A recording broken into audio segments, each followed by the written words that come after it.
السلام عليكم ورحمة الله وبركاته. بسم الله الرحمن الرحيم. പ്രിയമുള്ളവരെ, 3 ഖുർആനിക വചനങ്ങൾ മനുഷ്യൻ്റെ ഹൃദയത്തിലുള്ളത് അറിയുന്ന പടച്ചതമ്പുരാനെ കുറിച്ചുള്ള ഖുർആനിൻ്റെ പരാമർശങ്ങൾ.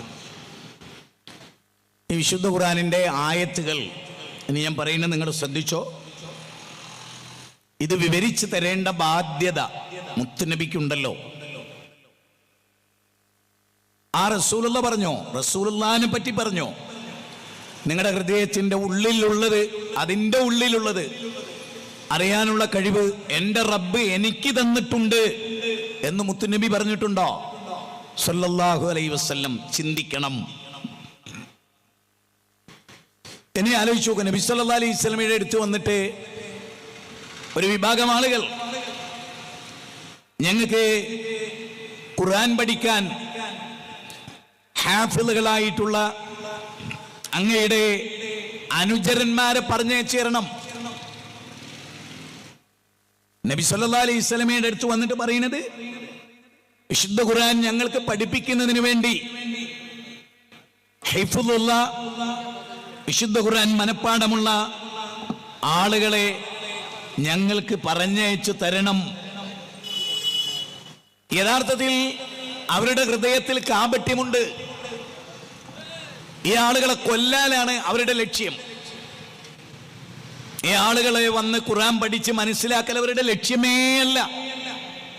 നബി സല്ലല്ലാഹു അലൈഹി വസല്ലമയെ പറ്റിക്കാണ് അവർ ചെയ്യുന്നത്. നബി ആളെ അയച്ചു, 70ഓളം 40ഓളം എന്നൊക്കെ റിപ്പോർട്ട്. അതിലൊരാളൊഴികെ ബാക്കി എല്ലാവരെയും അവർ കൊന്നുകളഞ്ഞു. പ്രവാചകന് വലിയ സങ്കടമുണ്ടായി സല്ലല്ലാഹു അലൈഹി വസല്ലം. നബി അവർക്കെതിരെ ദുആ ചെയ്തു, അല്ലാഹ് ഇടപെട്ട് നിർത്തിച്ചു. ഇതൊക്കെ നമുക്ക് അറിയാവുന്ന ചരിത്രമാണ്. നബിയുടെ അടുത്ത് വന്നിട്ട് അവരിത് പറയുമ്പോ, ഹൃദയത്തിന്റെ ഉള്ളിലുള്ളത് അറിയുന്ന ആളാണ് ഈ നബിയെങ്കിൽ അവർ വരുമോ?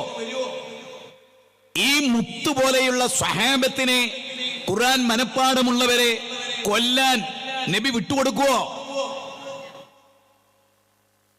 സമൂഹമേ, എന്തുകൊണ്ടാണ് നമ്മൾ ആലോചിക്കാത്തത്? എന്താ നമ്മൾ ചിന്തിക്കാത്തത്? കുപ്പിക്കകത്തുള്ള വസ്തുവിനെ പോലെ കാണാൻ ഞാൻ നിങ്ങളുടെ കൽബകമെന്നോവർ,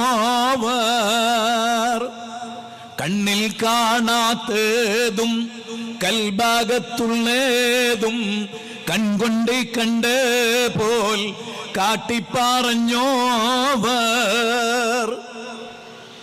അബൂബക്കർ സിദ്ദീഖ് റളിയല്ലാഹു അൻഹു നബീനെ പറ്റി ഇങ്ങനെ പാടിയിട്ടുണ്ടോ?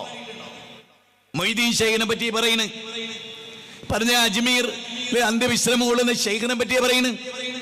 സീമടൂരിനെ പറ്റിയാ പറയുന്നത്.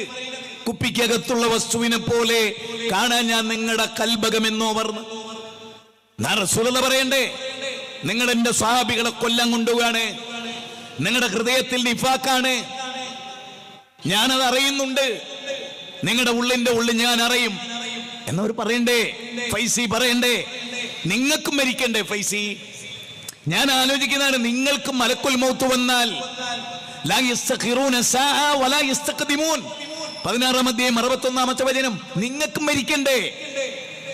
എന്തിനാ അതൊക്കെ പറയുന്നത്? ഒരു കാര്യം ഉറപ്പല്ലേ, അള്ളാഹുവിലേക്ക് ജനങ്ങളെ അടുപ്പിക്കല്ല. പടച്ചോൻ ആവശ്യമില്ല. കാരണം ഓപ്ഷൻ ഉണ്ടല്ലോ, അല്ലല്ലാത്ത വേറൊരാളുണ്ടെങ്കിൽ. മാത്രമല്ല, ഈ പദം എന്താണ്? വായ്പൂടാതുത്തിരം ചെയ്യും ഞാനൊന്നോ പറഞ്ഞ വല്ലേ നിലത്തീന്നും എന്നെ വിളിപ്പോർക്ക് വായ്പൂടാതുത്തിരം അല്ല പോലും പറഞ്ഞിട്ടില്ല. ഉണ്ടോ? വൈദാ സഅലക ഇബാദി അന്നി ഫഇന്നി ഖരീബുൻ ഉജീബു ദഅവത്തദ് ദാഇ ഇദാ ദഅൻ. എന്റെ അടിമ എന്നെ കുറിച്ച് വെച്ച പറ നബിയെ സല്ലല്ലാഹു അലൈഹി വസല്ലം, എന്നെ വിളിക്കാൻ പറ നബിയെ, ഞാൻ അവർക്ക് ഉത്തരം നൽകും. വായ പൂടുന്നതിന് മുമ്പ് എന്ന് പറഞ്ഞോ? ഇല്ല, അതിനേക്കാൾ അപ്പുറത്താ മൊയ്തീൻ ശൈഖ്. അപ്പൊ സ്വാഭാവികമായിട്ടും നമുക്ക് ഒരാളോട് ചോദിച്ചാൽ പെട്ടെന്ന് 5 ലക്ഷം കിട്ടും, ഒരാളോട് ചോദിച്ചാൽ 15 ദിവസം കഴിയും. എങ്കിൽ നമ്മൾ ആരോട് ചോദിക്കും? സിമ്പിൾ ലോജിക്കാണ് ഞാൻ പറയുന്നത്. ഇവരുടെ ശൈഖന്മാരുടെ കഴിവ് അള്ളാഹ്ക്കില്ല. അപ്പൊ ജനങ്ങൾ അള്ളാലെ പോവോ? അല്ല മാത്രമാണ് ഇതൊക്കെ ചെയ്യുന്നതെങ്കിൽ റബ്ബിലേക്കല്ലേ നമ്മൾ പോവുക. മറിച്ച് ചെയ്യാൻ വേറെയും കുറെ ആളുണ്ട് എങ്കിൽ അവരിലേക്കല്ലേ പോവുക. ചങ്ങാതിമാരെ ആലോചിക്ക്, തീർന്നില്ല. എനിക്ക് അത്ഭുതം തോന്നിയിരിക്കുക, ഖലീലുള്ള അള്ളാന്റെ കൂട്ടുകാരൻ, അല്ലെ പല രഹസ്യങ്ങളും അല്ല പഠിപ്പിച്ചു കൊടുത്ത ആള്. ആ ഇബ്രാഹിം നബി അലൈഹിസ്സലാത്തു വസ്സലാമിന്റെ വീട്ടിലേക്ക് മനുഷ്യവേഷത്തിൽ മലക്കുകൾ വരുന്നു. ഖുർആനാ പറയുന്നത്. ഇബ്രാഹിം നബിന്റെ അടുത്ത് വന്നു, ഒരു സലാം പറഞ്ഞു, സലാം മടക്കി സ്വീകരിച്ചു, അവരെ ഇരുത്തി. ഭാര്യനെ വിളിച്ചിട്ട് ഇബ്രാഹിം നബിയാണ് പറയുന്നത്. ഇബ്രാഹിം നബി അലൈഹി സ്വലാത്തു വസ്സലാം പറഞ്ഞ് കാളക്കുട്ടീനെ അറുത്ത് പൊരിച്ചു കൊണ്ടുവരാൻ പറഞ്ഞു. പാകപ്പെടുത്തി കൊണ്ടുവന്നു. അവരുടെ കൈകൾ ഭക്ഷണ തലികയിലേക്ക് നീളുന്നില്ല. ഇബ്രാഹിം നബിക്ക് പേടി തോന്നി. അല്ല പറയാണ്, മുജാഹിദ് ബാലുശ്ശേരി പറയല്ല, അല്ല പറയാണ്. ഇബ്രാഹിം നബിക്ക് പേടി തോന്നി, വന്ന ആളെ കുറിച്ച് പേടി തോന്നി. ഇബ്രാഹിം നബിയുടെ മുഖത്തെ വെപ്രാളം കണ്ടിട്ട് ഇബ്രാഹിം നബി അലൈഹി സ്വലാത്തു വസ്സലാമിനോട് വന്നവർ പറഞ്ഞു, ഞങ്ങൾ കാളക്കുട്ടിനൊന്നും തിന്നുന്നവരല്ല, ഞങ്ങൾക്ക് അതിൻ്റെ ഒന്നും ആവശ്യമില്ല, ഞങ്ങൾ അല്ലാഹ് അയച്ച നബിമാരാണ്, അല്ല മലക്കുകളാണ്, ഞങ്ങൾ വന്നതെന്തിനാ, നിങ്ങൾക്ക് കുട്ടി ഉണ്ടാകാൻ പോണേ എന്ന സന്തോഷ വാർത്ത അറിയിക്കാൻ. നൂഹ അലൈഹിസ്സലാത്തു വസ്സലാമിന്റെ സമൂഹത്തെ നശിപ്പിക്കാനും, അല്ല ലൂത്ത് അലൈഹിസ്സലാത്തു വസ്സലാമിന്റെ സമൂഹത്തെ നശിപ്പിക്കാൻ. ഞാൻ ഈ വാഴക്കാട്ടുകാരോട് ചോദിക്കാൻ, ഫൈസി നിങ്ങൾ ഇത് കേൾക്കണം, നിങ്ങളുടെ ആഖിർ ഓർത്തിട്ടാണ് ഞാൻ നിങ്ങളോട് സ്നേഹത്തോടു കൂടി പറയുന്നത്. ഇബ്രാഹിം നബി അലൈഹിസ്സലാത്തു വസ്സലാമിന് വന്നതാരാന്ന് പോലും മനസ്സിലായില്ല. പിന്നെ ലോല ഹൃദയത്തിലുള്ള അറിയുന്നത് രണ്ട് കാര്യമായിരുന്നു അവരുടെ വരവിന്റെ ലക്ഷ്യം. ആ രണ്ട് കാര്യം അവർ പറഞ്ഞിട്ട് തന്നെയല്ല, അതിന് മുമ്പ് തന്നെ ഇബ്രാഹിം നബി പേടിക്കുന്നു. ആ വരി മലക്കുകളല്ലേ, നിങ്ങൾ മനുഷ്യരൂപത്തിൽ വന്നല്ലേ എന്ന് ചോദിക്കാൻ ഇബ്രാഹിം നബിക്ക് കഴിയണില്ല. നിങ്ങൾ എന്തിനാണ് ഈ വലിയകളെ, വലിയ വലിയ മഹാന്മാരെക്കാൾ മേലെ കൊണ്ടുവെക്കുന്നത്? ഒറ്റ ലക്ഷ്യമേ ഉള്ളൂ, ആളുകളെ പറ്റിക്കുക. എന്ന് പറയുന്നത് അങ്ങനെയാണെങ്കിൽ ഞങ്ങളുടെ ചോദ്യം കൊണ്ടുപോവുക. സത്യമതാണ്, ആഖിറത്തിനെ മറക്കുക, ദുനിയാവിനെ ഓർക്കുക. യുഹിബ്ബൂനൽ മാല വയൻസൗനൽ ഹിസാബ, വിചാരണയെ മറന്നു പോവുക, സമ്പത്തിനെ ഇഷ്ടപ്പെടുക. ഫൈസി, ഇതല്ലാത്ത എന്ത് ലക്ഷ്യമാണ്? സ്വന്തം മനസാക്ഷിയോട് ചോദിക്കുക. ഇതിനാണ് ആളുകളെ ചതിക്കുന്നത്. വേണ്ടെന്നേ, നിങ്ങൾ ഈ നടത്തുന്ന പോലുള്ള മജ്ലിസ് എന്താണ് അബൂബക്കർ സിദ്ദീഖ് നടത്താതിരുന്നത്? എന്താണ് 10 കൊല്ലത്തെ ഖിലാഫത്തുർ റാഷിദയുടെ ഉമർ ഇബ്നുൽ ഖത്താബിന്റെ കാലത്തില്ലാത്തത്? എന്തല്ലാത്തത്? എന്തിന്? നമ്മളിപ്പോ പറയുന്നത് എന്താണ്? ഹൃദയത്തിന്റെ ഉള്ളിന്റെ ഉള്ളിൽ അത് അള്ളാഹുവിന് സമന്മാരുണ്ടാക്കലാണ്, അള്ളാഹിനെ പോലെയാണ് അദ്ദേഹം എന്ന് വാദിക്കലാണ്. അത് ശരിയല്ല, അത് ശിർക്കാണ്, കുഫ്റാണ്. അത് ദുനിയാവിൽ ചിലപ്പോൾ വേറെപ്പെട്ടേക്കാം. ആഖിറം എന്താണ് ചിന്തിക്കാത്തത്? യൗമ തുഖല്ലബു വജൂഹും ഫിന്നാർ യഖൂലൂന യാ ലൈതനാ അതാന അല്ലാഹ് വഅതാന റസൂലാ. അല്ലാഹുവിനെ റസൂലിനെ പിൻപറ്റിക്കൂടെ നമുക്ക്? തന്നിഷ്ടങ്ങളെ, ഇച്ഛകളെ, പിശാചിട്ട് തരുന്ന തോന്നലുകളെ അത് പിൻപറ്റാതെ റബ്ബിന്റെ കലാമിനെ, ഖൈറുൽ കലാമി കലാമുല്ലാഹ്, അത് നമുക്ക് പിൻപറ്റിക്കൂടെ? യൂനുസ് നബി ആളുകളെ വിട്ടു പോവാണ്, ദഅവത്ത് ഫലിക്കുന്നില്ല, ആളുകളുടെ ഹൃദയങ്ങളിൽ മാറ്റത്തിന്റെ മാറ്റൊലി ഉണ്ടാകുന്നില്ല, മടുത്തു. യൂനുസ് നബി ഇട്ടെറിഞ്ഞു പോവാണ്. കടലിൽ പോയി, കപ്പലിൽ പോയി, മത്സ്യം വിഴുങ്ങുന്നത് അദ്ദേഹത്തിന് അറിയോ? കടലിന് എനിക്കെതിരെ നറക്ക് പുകുന്ന അദ്ദേഹത്തിന് അറിയോ? ഇല്ലല്ലോ. അദ്ദേഹം മത്സ്യത്തിന് വായില അറിയോ? ഇല്ല. അവർക്കാർക്കും ആ ഭാവി അറിയില്ല. നമ്മളെല്ലാ ലോക്കൽ ഔലിയാക്കന്മാരും അമ്പിയാക്കളെ മേലെയാ. നാട്ടുകാരെങ്കിലും ആലോചിക്കണ്ടേ, എടാ നമ്മുടെ നബിമാർക്കൊന്നുമില്ലാത്ത ഈ പോരിശ എന്താ ഇവർക്ക് മാത്രം? അതെങ്കിലും ഒന്ന് ആലോചിക്കണ്ടേ?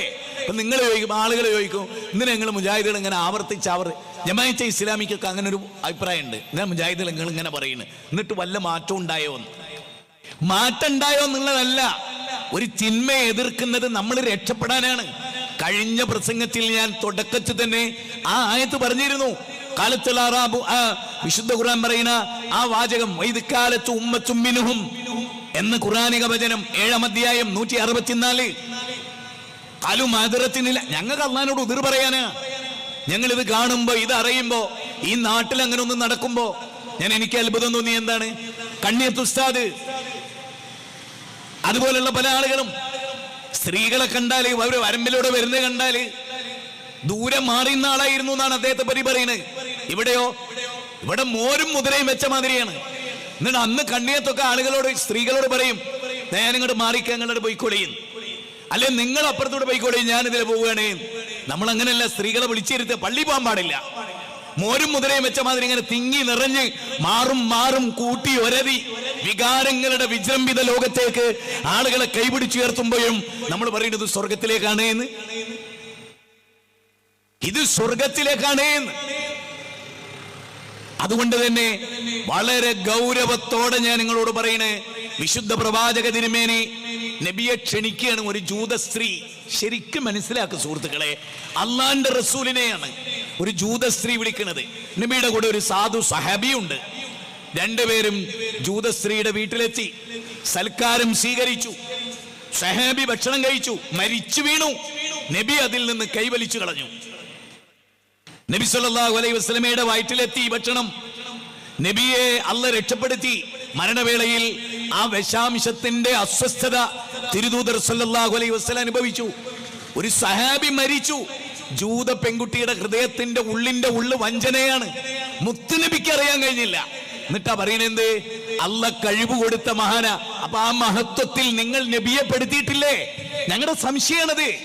ഞങ്ങൾ നിങ്ങളോട് ന്യായമായി ഇതിനുത്തരം പറയൂ. ഫൈസി, നിങ്ങൾ മറുപടി പറയൂ. നിങ്ങൾ ധൈര്യമുണ്ടെങ്കിൽ, പ്രാമാണികമായി നിങ്ങൾക്ക് കഴിവുണ്ടെങ്കിൽ, നിങ്ങൾ ജനങ്ങളോട് സത്യസന്ധത പുലർത്തുന്നുണ്ടെങ്കിൽ, വകൂനു മാസ്വാദിഖീൻ 9-ാം അധ്യായം 119-ാമത്തെ വചനം, യാ അയ്യുഹല്ലദീന ആമനു തഖുല്ലാഹ വകൂനു മാസ്വാദിഖീൻ, നിങ്ങൾ സത്യവാനാണെങ്കിൽ, ഇൻ കുൻതും സ്വാദിഖീൻ ഖുൽ ഹാതു ബുർഹാനകും ഇൻ കുൻതും സ്വാദിഖീൻ, നിങ്ങൾ നൂറെ അജ്മീറിലൂടെ, അജ്മീർ ഖാജയുടെ മഹത്വം പറഞ്ഞത് ഉള്ളിന്റെ ഉള്ളിൽ, ഹൃദയത്തിന്റെ ഉള്ളിന്റെ ഉള്ളിൽ ഉള്ളതറിയാൻ കഴിവ് കൊടുത്തിട്ടുള്ള ആ അള്ളാഹ് കഴിവ് കൊടുത്തിട്ടുള്ള ആളാണ്. ഈ മഹത്വം എന്തേ റസൂലുള്ളാഹിക്ക് അള്ളാഹ് കൊടുക്കാതിരുന്നത്? എന്നിട്ട് ഒരു സ്വഹാബി കൊല്ലപ്പെട്ട് ആ വിഷാംശ നബിയുടെ വയറിലെത്തിയത് തീർന്നില്ല. നബിയെ കൊല്ലാൻ വേണ്ടി കൊണ്ടേ ജൂതൻ എന്നെയാ ക്ഷണിക്കണേ. ജൂതന്റെ വീട്ടിൽ നബീനെ ഒരു സ്ഥലത്ത് ഇരുത്തി, അതിന്റെ മേലെ വലിയൊരു കരിങ്കല്ല് കെട്ടിയിട്ട് നബിയുടെ തലയിലിട്ട് കൊല്ലാൻ. നബി എന്താ പറയേണ്ടത് ജൂതനോട്? കുപ്പിക്കകത്തുള്ള വസ്തുവിനെ പോലെ കാണാൻ ഞാൻ നിന്റെ കൽബകമെന്നോവർ. അങ്ങനല്ലേ പറയണ്ടേ? ഷെയ്ഖ് ജീലാനി വരെ കുപ്പിക്കകത്തുള്ള കാണുന്ന പോലെ കാണും. ജി എന്റെ പണി എന്നെ കൂട്ടിക്കൊണ്ടിട്ട് കല്ലിന്റെ തലയിലിട്ട് കൊല്ലാനല്ലേ? ജി വേറെ ആളെ നോക്ക്. ഞാൻ ആരാന്ന് അജ്ജി വിചാരിച്ചേ? എന്റെ ഉള്ളിന്റെ ഉള്ളിൽ ഇപ്പൊ നടക്കണ പ്ലാന് ഞാൻ അറിയുന്നുണ്ട് എന്ന് എന്തേ മുത്തുനബി പറയാതിരുന്നത്? ചിന്തിക്ക്, ആലോചിക്കീന്നാ പറയണത്. ഞാനിപ്പോ എന്റെ ഒരു ശൈലി പറയുകയാണെങ്കിൽ, സമസ്തക്കാരെ, ഇങ്ങക്ക് തലച്ചോറ് അള്ളാഹ് തന്നത് എന്തിനാണ്? ഞങ്ങൾക്ക് തന്ന സാധനല്ലേ ഇങ്ങക്കും തന്നത്. എന്താ നിങ്ങൾ ആലോചിക്കാത്തത്? നിങ്ങൾക്ക് മുത്തുനബീനെ ചവിട്ടിത്താത്തിയാലും വേണ്ടിയില്ല, അള്ളാഹിനെ ചവിട്ടിത്താത്തിയാലും വേണ്ടിയില്ല, അജ്മീർ പാപ്പാന ഉയർത്തി വെക്കണം. എന്തിന്? എന്ത് പ്രയോജനം? ഞാൻ ഇന്ന് CM മടവൂരിന്റെ ചരിത്രം വായിച്ചപ്പോ രാവിലെ സുബഹി കഴിഞ്ഞിട്ട് പൈല് കാണാൻ അദ്ദേഹത്തിന്റെ കാലിന്റെ വിരല് ചീഞ്ഞ് പഴുത്തു. ഡെയിലി 5 തവണയൊക്കെ കുടിക്കും അദ്ദേഹം. അതുകൊണ്ട് ഈ പഴുപ്പിൽ വെള്ളം വന്നിട്ട് അതങ്ങോട്ട് ചീഞ്ഞു. പല ആളുകളും പറഞ്ഞു, നിങ്ങൾ ഷുഗർ രോഗിയാണ്, നിങ്ങൾ ഇങ്ങനെ ചെയ്യരുത്, അപകടമാണ്, നമുക്ക് നല്ല ഡോക്ടറെ കാണിക്കാം. എന്നിട്ട് എന്താ പറയുന്നത്? മധുരം മാത്രം തിന്നു അദ്ദേഹം. എത്ര ആര് പറഞ്ഞാലും ഒരു ധിക്കാരം. എന്താ ധിക്കാരം? മധുരം തിന്നുക. എന്നിട്ട് ശരീരത്തിൽ പഴുപ്പ് കയറി, ചെവി പഴുത്തു, കാല് പഴുത്തു, കണ്ണിന്റെ കാഴ്ച നഷ്ടപ്പെട്ടിട്ട് അദ്ദേഹത്തിന് സ്ഥിരം പരിചയമുള്ള ആള് കയറി വരുമ്പോ അയാൾ പറയണ, ഞാൻ നിന്റെ ശബ്ദം കേട്ടപ്പെട്ടോ നീയാന്ന് മനസ്സിലായത്, കണ്ണ് തീരെ കാണില്ല. ആരെ പറയണ്? CM. എന്നിട്ട് പറയാണ് എന്ത്? പകരാക്സനി. അതെങ്ങനെ കിടക്കുകയാണ്, ഇങ്ങനെ കണ്ണും തുറന്ന് ലോകം മുഴുവനും കണ്ട് മൊത്തത്തിൽ നിയന്ത്രിച്ച് അദ്ദേഹത്തിന് ഒന്ന് അശ്രദ്ധമായാൽ ഫ്ലൈറ്റ് കൂട്ടിമുട്ടും എന്ന് ആരെ പറ്റിയ പറയുന്നത്? ജീവിച്ച കാലത്ത് 1991 മരിക്കുമ്പോ കണ്ണ് കാണാതെ മരിച്ച, ഷുഗർ രോഗം കൊണ്ട് പൊറുതിമുട്ടിയ, ചെവി പഴുത്തുപോയ, കാല് ജീർണിച്ചുപോയ, സ്വന്തം ശരീരത്തിൽ ബാധിച്ച രോഗത്തെ നിയന്ത്രിക്കാനാകാത്ത ആ സാധാരണക്കാരിൽ സാധാരണക്കാരനായ മാനസിക നിലവാരം തെറ്റിയ ആ പാപം പിടിച്ച മനുഷ്യനെ നിങ്ങൾ പടച്ചോനാക്കി. നിങ്ങൾ ചിന്തിക്കുന്നില്ല സഹോദര, നിങ്ങൾ ആലോചിക്കുന്നില്ല സഹോദര. ഞങ്ങൾ ഉറങ്ങാറില്ല നിങ്ങളെ കുറിച്ച് ഓർത്ത്. അറിയോ നിങ്ങൾക്ക്? ഞങ്ങൾ ഉറങ്ങാറില്ല നിങ്ങളെ കുറിച്ച് ഓർത്ത്. ഞങ്ങൾക്ക് വിഷമമാണ് നിങ്ങളെ കുറിച്ച് ഓർത്ത്. എത്ര കഷ്ടപ്പെട്ടിട്ടാണ് ഈ ദൈവത്ത് പ്രവാചകന്മാർ ഇവിടെ നിർവഹിച്ചത്. അവർക്കത് പറഞ്ഞ പോരെ, അള്ളാനെ മാത്രം നിങ്ങൾ വിളിക്കണ്ട, അള്ളാഹ്ക്ക് കുറച്ച് തിരക്കുണ്ട്, ഞങ്ങൾ നിങ്ങളെ ഹൃദയത്തിനുള്ളിലുള്ളൊക്കെ അറിയണം. ആര് ചോദിച്ചുകൂടിയെന്ന്? ഇവിടെ സമസ്തക്കാരെ മനസ്സെന്നറിയ പടച്ചോനെ വിളിച്ചാൽ തൃപ്തിയില്ല. ഞാൻ വെറുതെ പറയല്ല, ഞാൻ എന്തിനാ ഇത് ഇങ്ങനെ പറയുന്നത്? ഇത് നോക്കൂ നിങ്ങൾ, ഇത് മുസ്തഫൽ ഫൈസി, ഇതും ഒരു ഫൈസിയാ, പലിശക്കാരൻ ഫൈസി എന്ന് പറയും. മുസ്തഫൽ ഫൈസി എഴുതിയ മൊഹീദ്ദീൻ മാല, ഈ മൊഹീദ്ദീൻ മാല എഴുതിയ പണം അദ്ദേഹത്തിന് ഖുർആൻ വ്യാഖ്യാനം എഴുതണമെന്ന് തോന്നി. ആലോചിക്കണേ, 9-ാം നൂറ്റാണ്ടിൽ നബി വഫാത്തായിട്ട് 9-ാം നൂറ്റാണ്ടിൽ ഉണ്ടായ ഒരു കൃതി പരിഭാഷപ്പെടുത്തിയപ്പോഴാണ് അള്ളാന്റെ ഗ്രന്ഥം പരിഭാഷപ്പെടുത്തിയാൻ തോന്നിയെന്ന് പറഞ്ഞാൽ കഴിഞ്ഞില്ലേ സുഹൃത്തുക്കളെ? ഇതിൽ പറയുന്ന ഒരു കാര്യം എന്താ അറിയോ? ഇതിന്റെ 416-ാമത്തെ പേജ്, ഏറ്റവും നല്ലത് എന്നൊരു അധ്യായം ഉണ്ട്. എന്താണ് ഏറ്റവും നല്ലത് എന്നൊരു അധ്യായം? ഇതാ, ഞാൻ വെറുതെ പറയല്ല, ഇത് നോക്കുകയാണ്, ഏറ്റവും നല്ലത് എന്നൊരു അധ്യായം. ഈ അധ്യായം എന്തിനാ എഴുതിയത് മുസ്തഫൽ ഫൈസി? അതെന്തിനാ നിങ്ങൾ കേട്ടോ? എന്താണ് ഇവർ ചെയ്യുന്നത്? എന്തിനാ അവരിങ്ങനെ ചെയ്യുന്നത്? ദുനിയാവിൽ ജീവിക്കാനാണ്. നിങ്ങൾ ഉസ്താദുമാരെ പോലെ സന്തോഷമായി ജീവിക്കുന്ന ആരുണ്ട് ഈ ദുനിയാവിൽ? ഒരു അധ്വാനവും ഇല്ല. ജനങ്ങളെ പറ്റിക്കുക, പൈസ വാങ്ങാൻ, തിന്നുക, കോടികളുടെ സ്ഥാപനങ്ങൾ ഉണ്ടാക്കുക, അറമാദിക്കുക. വല്ലാഹി ഇതല്ലാതെ എന്താ ഇവിടെ നടക്കുന്നത്? ഞാൻ വായിച്ച് കേൾപ്പിച്ച കേട്ടോളൂ നിങ്ങൾ. 416-ാമത്തെ പേജ് ഈ പുസ്തകത്തിലെ 416. പിന്നെ മറ്റൊരു കാര്യം, മഹാത്മാക്കളെ മാറ്റി നിർത്തി അടിവരട്ടോ. സമസ്ത എന്താ നിങ്ങൾ അടിവരട്ടോ? മഹാന്മാരെ മാറ്റി നിർത്തി അള്ളാഹുവിനോട് നേരിട്ട് സഹായം ചോദിക്കലാണ് ചോദിക്കുന്നത് നേടാൻ ഏറ്റവും നല്ലത് എന്നതിന് യാതൊരു തെളിവുമില്ല. അപ്പൊ ഒരു കാര്യം മനസ്സിലായി, ഖുർആൻ കണ്ണുകൊണ്ട് കണ്ടിട്ടേ ഇല്ല, പിന്നെ എങ്ങനെ പരിഭാഷപ്പെടുത്തി അറിഞ്ഞുകൂടാ? ഞാൻ പറയണല്ലേ, ചെറിയ മക്കളില്ലേ 2-ാം ക്ലാസ് പഠിക്കണേ, ആ കുട്ടി ഇത് പറയോ? എന്താ വാചകം ഒന്നുകൂടെ കേട്ടെ. പിന്നെ മറ്റൊരു കാര്യം, മഹാത്മാക്കളെ മാറ്റി നിർത്തി അള്ളാഹുവിനോട് നേരിട്ട്, ഉദാഹരണം നിങ്ങൾ ചിന്തിക്കണം കേട്ടോ, ഒരു തെളിവില്ലാത്ത പണി ചെയ്ത ആളാണ് ഇബ്രാഹിം നബി. എന്തൊരു കഷ്ടാണല്ലേ. റബ്ബി ഹബിലി മിനസ് സ്വാലിഹീൻ, അത് നേരിട്ടാണോ ഇടയാളനെയാണോ? 37-ാം അധ്യായം 100-ാമത്തെ വചനം എന്താണ്? റബ്ബി ഹബിലി മിനസ് സ്വാലിഹീൻ, പടച്ചോനെ സാലിഹായ കുട്ടിനെ തരണേ. ആരുടെ ദുആ ആണ്? ഇബ്രാഹിം നബിയുടെ. ആരോടാണ്? റബ്ബിനോടാണ്.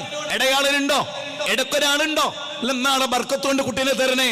അല്ലെ മൊയ്തീൻ ഷെയ്ഖ് നിങ്ങളൊന്ന് അള്ളഹാനോട് പറഞ്ഞ് കുട്ടീനെ തരണേ, ഇങ്ങനെ ഉണ്ടോ? നേരിട്ട് ഇബ്രാഹിം നബി തേടി. എന്റെ ചോദ്യതാണ്, തെളിവില്ലാത്തൊരു കാര്യം ഇബ്രാഹിം നബി ചെയ്തു എന്നാണോ? സക്കരിയ നബി പറയാണ്, വലം മകും ബി ദുആഇക റബ്ബി ശഖിയ, നാദാ നിന്നോട് ദുആ ചെയ്യുന്നതിൽ ഞാൻ നിരാശനല്ല, എനിക്ക് കുട്ടികളെ കൊണ്ട് റബ്ബേ, എനിക്ക് കുട്ടികളെ കൊണ്ട്. 3-ാം അധ്യായം 38, 39, 19-ാം അധ്യായം 1, 2, 3, 4. ഞാൻ ചോദിക്കുന്നത് നിങ്ങൾ എന്താ പറയുന്നത്? എന്നിട്ട് മറിച്ച് ചോദിക്കുന്നത് നേടാൻ ഏറ്റവും നല്ലത് അതാട്ടോ, അള്ളഹാനോട് നേരിട്ട് തേടുക എന്നുള്ളതിന് തെളിവില്ല. നിങ്ങളൊന്ന് ആലോചിക്കണം, വിശുദ്ധ ഖുർആനിൽ അത് മാത്രല്ലേ ഉള്ളത്? നേരിട്ട് തേടിയ ഉത്തരം കിട്ടുന്നു മാത്രല്ലേ ഖുർആനിലുള്ളത്? മാത്രമല്ല അള്ളാഹ് എന്താ പറഞ്ഞത്? സൂറത്ത് ബഖറ 186, എന്നോട് തേടിക്കോളൂ ഞാൻ ഉത്തരം ചെയ്യും. ശരിക്കും അള്ളാഹ് അവിടെ പറഞ്ഞ പോലെ എന്നോട് നേരിട്ട് തേടിയ ഉത്തരം കിട്ടുമെന്ന് വിചാരിക്കണ്ട. ഞാൻ ചില മഹാന്മാരെ അത് അള്ളാഹ് അങ്ങ് പറഞ്ഞ പോരെ. 6000 ചില്ലാണ്. എനിക്ക് അത്ഭുതം തോന്നിയൊരു കാര്യം എന്നറിയോ? നമ്മളിങ്ങനെ നടക്കുക എന്ന് വിചാരിക്കുന്നത്, ഭൂമിയിലൂടെ നടക്കുക. 5 ഖുർആന്റെ വചനമാണ് ഭൂമിയിലൂടെ എങ്ങനെയാ നടക്കേണ്ടതെന്ന് എന്നെ അത്ഭുതപ്പെടുത്തുകയാണ്. 5 ഖുർആന്റെ വചനാണ് ഭൂമിയിലൂടെ എങ്ങനെയാ നടക്കേണ്ടത്. എങ്കിൽ സുഹൃത്തുക്കളെ, തൗഹീദ് ക്ലിയർ ആക്കുന്നിടത്ത് റബ്ബിനങ്ങ് പറഞ്ഞാ പോരെ. എന്നോട് നേരിട്ട് തേടിയ ഉത്തരം കിട്ടും നിങ്ങൾ വിചാരിക്കണ്ടോ? എന്നോട് നേരിട്ട് തേടുക എന്നുള്ള ഇബിലീസിന്റെ വാദ. ഇബിലീസ് ഇങ്ങനെ വാദിച്ചിട്ടുണ്ട് എന്ന് അള്ളാഹ് പറഞ്ഞാ പോരെ. ഇതൊക്കെ ഉസ്താദുമാര് പറയുന്ന തൊള്ളത്താളല്ലാതെ എന്തെങ്കിലും ഒരു തെളിവുണ്ടോ? ചിന്തിക്കാനാ പറയണേ, ചിന്തിക്കാൻ വേണ്ടി മാത്രാ പറയണേ. നിങ്ങൾ ചിന്തിക്കുന്നില്ല എന്നാണ് ഞങ്ങളുടെ ദുഃഖം. കഷ്ടമാണ്, ബേജാറാണ്. നിങ്ങൾ നോക്ക്, മറിച്ച് ചോദിക്കുന്നത് നേടാൻ ഏറ്റവും നല്ലത് മഹാത്മാക്കളോടാണ് ചോദിക്കൽ എന്ന വസ്തുത ഖുർആനോ ഹദീസോ തള്ളിയിട്ടില്ല. എങ്ങനെ? ഖുർആനിലും സുന്നത്തിലും നേരിട്ട് തേടിയ ഉത്തരം കിട്ടുന്ന തെളിവില്ല എന്ന് പറയാ. എന്നിട്ട് പറയുന്നത് മഹാന്മാർ മുഖാന്തരം തേടിയ ഉത്തരം കിട്ടും എന്നത് ഖുർആൻ തള്ളിയിട്ടില്ല, ഹദീസ് തള്ളിയിട്ടില്ല. ശരി, മുസ്തഫൽ ഫൈസിനോട് ഞങ്ങൾ ചോദിക്കണേ, ഒരു തെളിവ് പറ. ഒരു മഹാനെ മുൻനിർത്തി കുട്ടികളെ കിട്ടണേ എന്ന് ഒരു നബി തേടി ഒരു തെളിവ് പറഞ്ഞ തീർന്നില്ലേ? ഞങ്ങളെ വാദം പൊളിഞ്ഞില്ലേ? ഞങ്ങൾ അതിനാ വെല്ലുവിളിക്കണേ. കേരള യാത്ര നടത്തിയ ഉസ്താദിനെ അടക്കം ഞങ്ങൾ വെല്ലുവിളിക്കുന്നത് എന്തിനാണ്? ഒരൊറ്റ തെളിവ്, റബ്ബേ എനിക്ക് കുട്ടികളെ തരണേ എന്നുള്ളതിന് പകരം ഇസ്മായിൽ നബിയെ എനിക്ക് കുട്ടികളെ തരണേ, ബസ് കഴിഞ്ഞ് ഞങ്ങൾ വിസം പിരിച്ചുവിടും. ഒറ്റ കാര്യങ്ങൾ തെളിയിച്ച് നിങ്ങൾ ഒരു കാര്യത്തിനാ വെല്ലുവിളിക്കണേ. നിങ്ങളെ ഞങ്ങൾ 1,00,000 കാര്യത്തിന് വെല്ലുവിളിക്കുന്നു. ഒരെണ്ണത്തിന് നിങ്ങൾ മറുപടി പറഞ്ഞാൽ മതി. ഒരെണ്ണത്തിന് നിങ്ങൾ ചോദിച്ച ഞങ്ങളോട് ഒരൊറ്റ ചോദ്യം, ഒരു ഖുർആൻ നിങ്ങൾ എടുത്ത് ഉദ്ധരിച്ചാൽ മതി. രോഗം മാറ്റിത്തരണേ തങ്ങളെ എന്നൊരു ദുആ അള്ളാന്റെ ഖുർആൻ. ഞാൻ ഒരു കാര്യം കൂടെ പറഞ്ഞോട്ടെ, മുസ്ലിം ഉമ്മത്തിന്റെ അവസ്ഥ എന്താ? ഇത് കണ്ടെങ്കിൽ ഇത് പണ്ട് എൻ്റെ ശൈലിയാണെങ്കിൽ ഞാൻ പറയുന്ന വേറൊരു ശൈലിയാണ്. ഇത് കൈകൊണ്ടൊന്നും നേർക്ക് നേരെ തൊടരുത്. ഇതാ ഇങ്ങനെ തൊടേണ്ട സാധനം അത്. ഞങ്ങളെ ചൊടിപ്പിക്കുന്നില്ല, പക്ഷേ ഞങ്ങളോട് ആത്മാർത്ഥത, നിങ്ങൾക്ക് ഖുർആനായിട്ട് എന്താ ബന്ധം? സമസ്തക്കാർക്ക് അള്ളാന്റെ ഗ്രന്ഥവുമായി എന്താണ് ബന്ധം? ഞങ്ങൾക്കറിയാൻ താല്പര്യമുണ്ട്. വല്ലാഹി എനിക്കറിയാൻ താല്പര്യമുണ്ട്. നിങ്ങൾ കാന്തപുരം ഉസ്താദിനെയും ജിഫ്രി മുത്തുക്കോയ തങ്ങളെയും ഇവിടെ വെച്ചാൽ ഞാൻ അവരോട് ചെറിയ ചോദ്യങ്ങൾ, ഞാൻ അവിടെ പോയിരിക്കും, ഒരു ഉത്തരം പറഞ്ഞാൽ മതി. വല്ലാഹി ഒരു കച്ചറയും ഞങ്ങൾ ഉണ്ടാക്കൂല. ഒരു രണ്ടാളാണല്ലോ നിങ്ങൾക്ക് ഏറ്റവും വലുത്. ഒരു 2 ആൾ ഇവിടെ വന്നിരുന്നാൽ മതി. ജിഫ്രി മുത്തുക്കോയ തങ്ങളും ഞാൻ അധികവും കാണുന്ന, ട്രെയിനിൽ വളരെ ഉഷാറാ, എന്നെ മാടി വിളിച്ച് സലാം പറയുന്ന ആളാണ് ജിഫ്രി മുത്തുക്കോയ തങ്ങൾ. കഴിഞ്ഞ ആഴ്ച ഞങ്ങൾ ഒന്നിച്ചു പോയപ്പോൾ എന്നോട് നിങ്ങൾ എങ്ങോട്ടാണ്? ഞാൻ കടലുണ്ടിൽ ഇറങ്ങും, വേണമെങ്കിൽ നിങ്ങൾ ഇവിടെ ഇരുന്നോളി നിന്നോട് ആ മനുഷ്യൻ പറഞ്ഞ അത്ര സാധു. കാന്തപുരം ഉസ്താദിനെ നിങ്ങൾ എടുത്തുകൊണ്ടുവന്നാൽ മതി, ഞാനും കൈ പിടിക്കാം. ഈ കോണി ഇങ്ങോട്ട് കയറാൻ ഒറ്റക്കാവൂല, വാർദ്ധക്യം കൊണ്ടാ, വേറൊന്നല്ല. നിങ്ങൾ ഇവിടെ കൊണ്ടുവന്ന് ഞങ്ങൾ ചില ചോദ്യം ചോദിക്കും ഉസ്താദ്മാരോട്, ഒരു ഉത്തരം പറഞ്ഞാൽ മതി, ഇരുന്നിട്ട് ഉത്തരം പറഞ്ഞാൽ മതി, നമുക്ക് വായക്കട്ടേർക്ക് കേൾക്കാം. കാന്തപുരത്തിന് ഞങ്ങളോടും ചോദിക്കാം. എനിക്ക് ഉത്തരം അറിയില്ലെങ്കിൽ ഞാൻ അറിയില്ല എന്നോട് പറയും. അറിയുന്ന ആളുകളാണ് കൂട്ടത്തിൽ ഒരു മറുപടിയും പറയും. ഞങ്ങൾ ഇപ്പൊ ചോദിക്കും നിങ്ങളോട് എന്താ അറിയോ? ഞാനിപ്പോ മൊഹീദ്ദീമാല വായിച്ചു. ഇനി ഫത്താവ മൊഹീസുന്ന പൊന്മള അബ്ദുൽ ഖാദർ മുസ്ലിയാരുടേതാണ്. ഈ കാര്യത്തിലൊന്നും നിങ്ങൾ EKP എതിരെ അഭിപ്രായം ഇല്ലാത്തതുകൊണ്ടാട്ടോ. ഇതിൽ പറയുന്നത് എന്താ അറിയോ? എന്നെ വല്ലാണ്ട് ദുഃഖിപ്പിക്കുന്ന ചില പരാമർശങ്ങൾ നിങ്ങളുടെ നേതാക്കന്മാർ. ചോദ്യം, മൊയ്തീൻ ശൈഖേ രക്ഷിക്കണേ, ബദരീങ്ങളെ കാക്കണേ എന്നിങ്ങനെ മരിച്ചുപോയവരെ വിളിച്ച് പ്രാർത്ഥിക്കുന്നത് അനുവദനീയമാണോ? ഇസ്തിഹാസ നടത്തുന്നത് അനുവദനീയമാണോ എന്നല്ല, വിളിച്ച് പ്രാർത്ഥിക്കുന്നത് അനുവദനീയമാണോ? ഇതാണ് ചോദ്യം. അതിന് പൊന്മളന്റെ ഉത്തരം എന്താണ്? ഉത്തരം അനുവദനീയമാണ്. എന്തിന്? അല്ലല്ലാത്തോലെ ഇബാദത്ത് ചെയ്യൽ അനുവദനീയമാണ്. എങ്കിൽ അതിന്റെ പേരല്ലേ ശിർക്ക്? അടുത്ത മറുപടി എന്താണ്? ഖുർആനിലും ഹദീസിലും ഇത് പറഞ്ഞിട്ടുണ്ട്. എന്ത് മൊയ്തീൻ ശൈഖെ രക്ഷിക്കണേ, ബദരീങ്ങളെ കാക്കണേ, നിങ്ങൾക്ക് പ്രാർത്ഥിക്കാമെന്ന് ഖുർആനിൽ പറഞ്ഞിട്ടുണ്ട്. പൊന്മളന്ന് ജീവിച്ചിരിക്കുന്ന ആളാ, നിങ്ങൾ കൊണ്ടുവന്നോളൂ. നിങ്ങളൊരു ഡേറ്റ് ഫിക്സ് ചെയ്ത് പൊന്മളനെ കൊണ്ടുവന്നിട്ട് ഇതിനൊരു ആയത്ത് ഓതാൻ പറ, ഇതിനൊരു ഹദീസ് ഉദ്ധരിക്കാൻ പറ. എന്നിട്ട് പറയുന്നത് എന്താണ്? വിശുദ്ധ ഖുർആൻ അനുവദനീയമാണെങ്കിൽ വിശുദ്ധ ഖുർആനിലോ ഹദീസിലോ തെളിവുണ്ടോ എന്നാണ് ചോദ്യം. അവർ പറയുന്നത് തെളിവുണ്ട്. എന്നിട്ടൊരു ആയത്ത് ദുർവ്യാഖ്യാനിക്കണം. ഇന്നമാ വലിയുക്കുമല്ലാ എന്നുള്ള ആയത്ത് സൂറത്ത് മാഇദ. ആയത്തിന്റെ അർത്ഥവും അതല്ല, ആശയവും അതല്ല, സന്ദർഭവും അതല്ല, അതിന്റെ സബബുൻ നുസൂല് വേറെയാണ്, അതിന്റെ കോണ്ടസ്റ്റ് വേറെയാണ്. ഞാൻ ആ ഭാഗത്തേക്ക് കടക്കണില്ല. ഇവരുടെ വാദം എന്താണ്? മരിച്ചുപോയ മഹാന്മാരെ വിളിച്ച് പ്രാർത്ഥിക്കാന്ന് മാത്രമല്ല, അവര് മുഖാന്തരേ റബ്ബിലേക്ക് പോകാവൂ, നേരിട്ട് തേടിയിട്ട് കാര്യമല്ല. ഇനി അങ്ങനെ ആണെങ്കിൽ ഞങ്ങളൊരു ചോദ്യം ചോദിച്ചോട്ടെ നിങ്ങളോട്. ആ ചോദ്യം നമ്മൾ ശരിക്കും മനസ്സിലാക്കാൻ വേണ്ടിയാണ്. മോനെ, ആ 4ാമത്തെ ക്ലിപ്പ് ഒന്നിട്ടെ.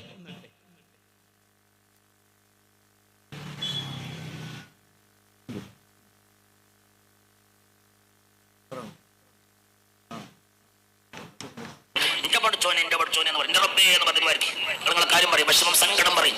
റബ്ബിന്റെ മുമ്പിൽ നമ്മുടെ വിഷമം റബ്ബിന്റെ മുമ്പിൽ അവതരിപ്പിക്കും. പഠിച്ചോനെ എന്ന് പറയും. ഞാൻ സങ്കടപ്പെട്ടിട്ടാ വരുന്ന പഠിച്ചോനെ, കുറെ യാത്ര ചെയ്തിട്ടാ വരുന്ന പഠിച്ചോനെ എന്ന് പറയും. കുറെ യാത്ര ചെയ്തിട്ടാ വരുന്നത് പഠിച്ചോനെ എന്ന് പറയും. ഞാൻ പലയാതി സങ്കടത്തിൽ അവിടെ വന്നെന്ന് പറയും. എന്റെ അമ്മ ഈ കൂട്ടത്തിലുണ്ടെന്ന് പറയും. എന്റെ 10 മാസം പിറന്നു വന്നു. എന്റെ പ്രിയപ്പെട്ട ഉമ്മ ഈ കൂട്ടത്തിലുണ്ട്. എന്റെ അമ്മ കഷ്ടപ്പെടുന്ന ആളാണ്. എന്റെ അമ്മയുടെ പ്രയാസം തീങ്ങണമെന്ന് പറയും. എന്റെ ഉപ്പ ഈ കൂട്ടത്തിലുണ്ടെന്ന് പറയും. എന്റെ ഉപ്പയും പ്രയാസപ്പെടുന്നവരാ, തീർത്തു കൊടുക്കണം എന്ന് പറയും. എന്റെ ഭാര്യ ഈ കൂട്ടത്തിലുണ്ട്. പക്ഷെ ഭാര്യന്റെ വിഷമം പറയും. സഹോദരിമാരെ ഭർത്താവിന്റെ കാര്യം പറയും. ഒന്ന് മനസ്സറിഞ്ഞ് പറയും. റബ്ബിനോട് പറയും, അല്ലാഹുവിനോട് പറയും. റബ്ബിനോട് പറയും, നിങ്ങൾക്ക് നിർത്തണ്ട, നിങ്ങൾ കരഞ്ഞോളി, റബ്ബിന്റെ മുമ്പിൽ കരഞ്ഞോളി. അതിനാ നമ്മൾ വന്നത്. റബ്ബിന്റെ മുമ്പിൽ വിങ്ങിക്കര. ആരുടെയൊക്കെ മുമ്പിൽ നമ്മൾ കരഞ്ഞിട്ടുണ്ട്? ആരുടെയൊക്കെ മുമ്പിൽ? കെട്ടിയ പെണ്ണിന്റെ മുമ്പിൽ കരഞ്ഞിട്ടില്ലേ? കെട്ടിയ പെണ്ണിന്റെ മുമ്പിൽ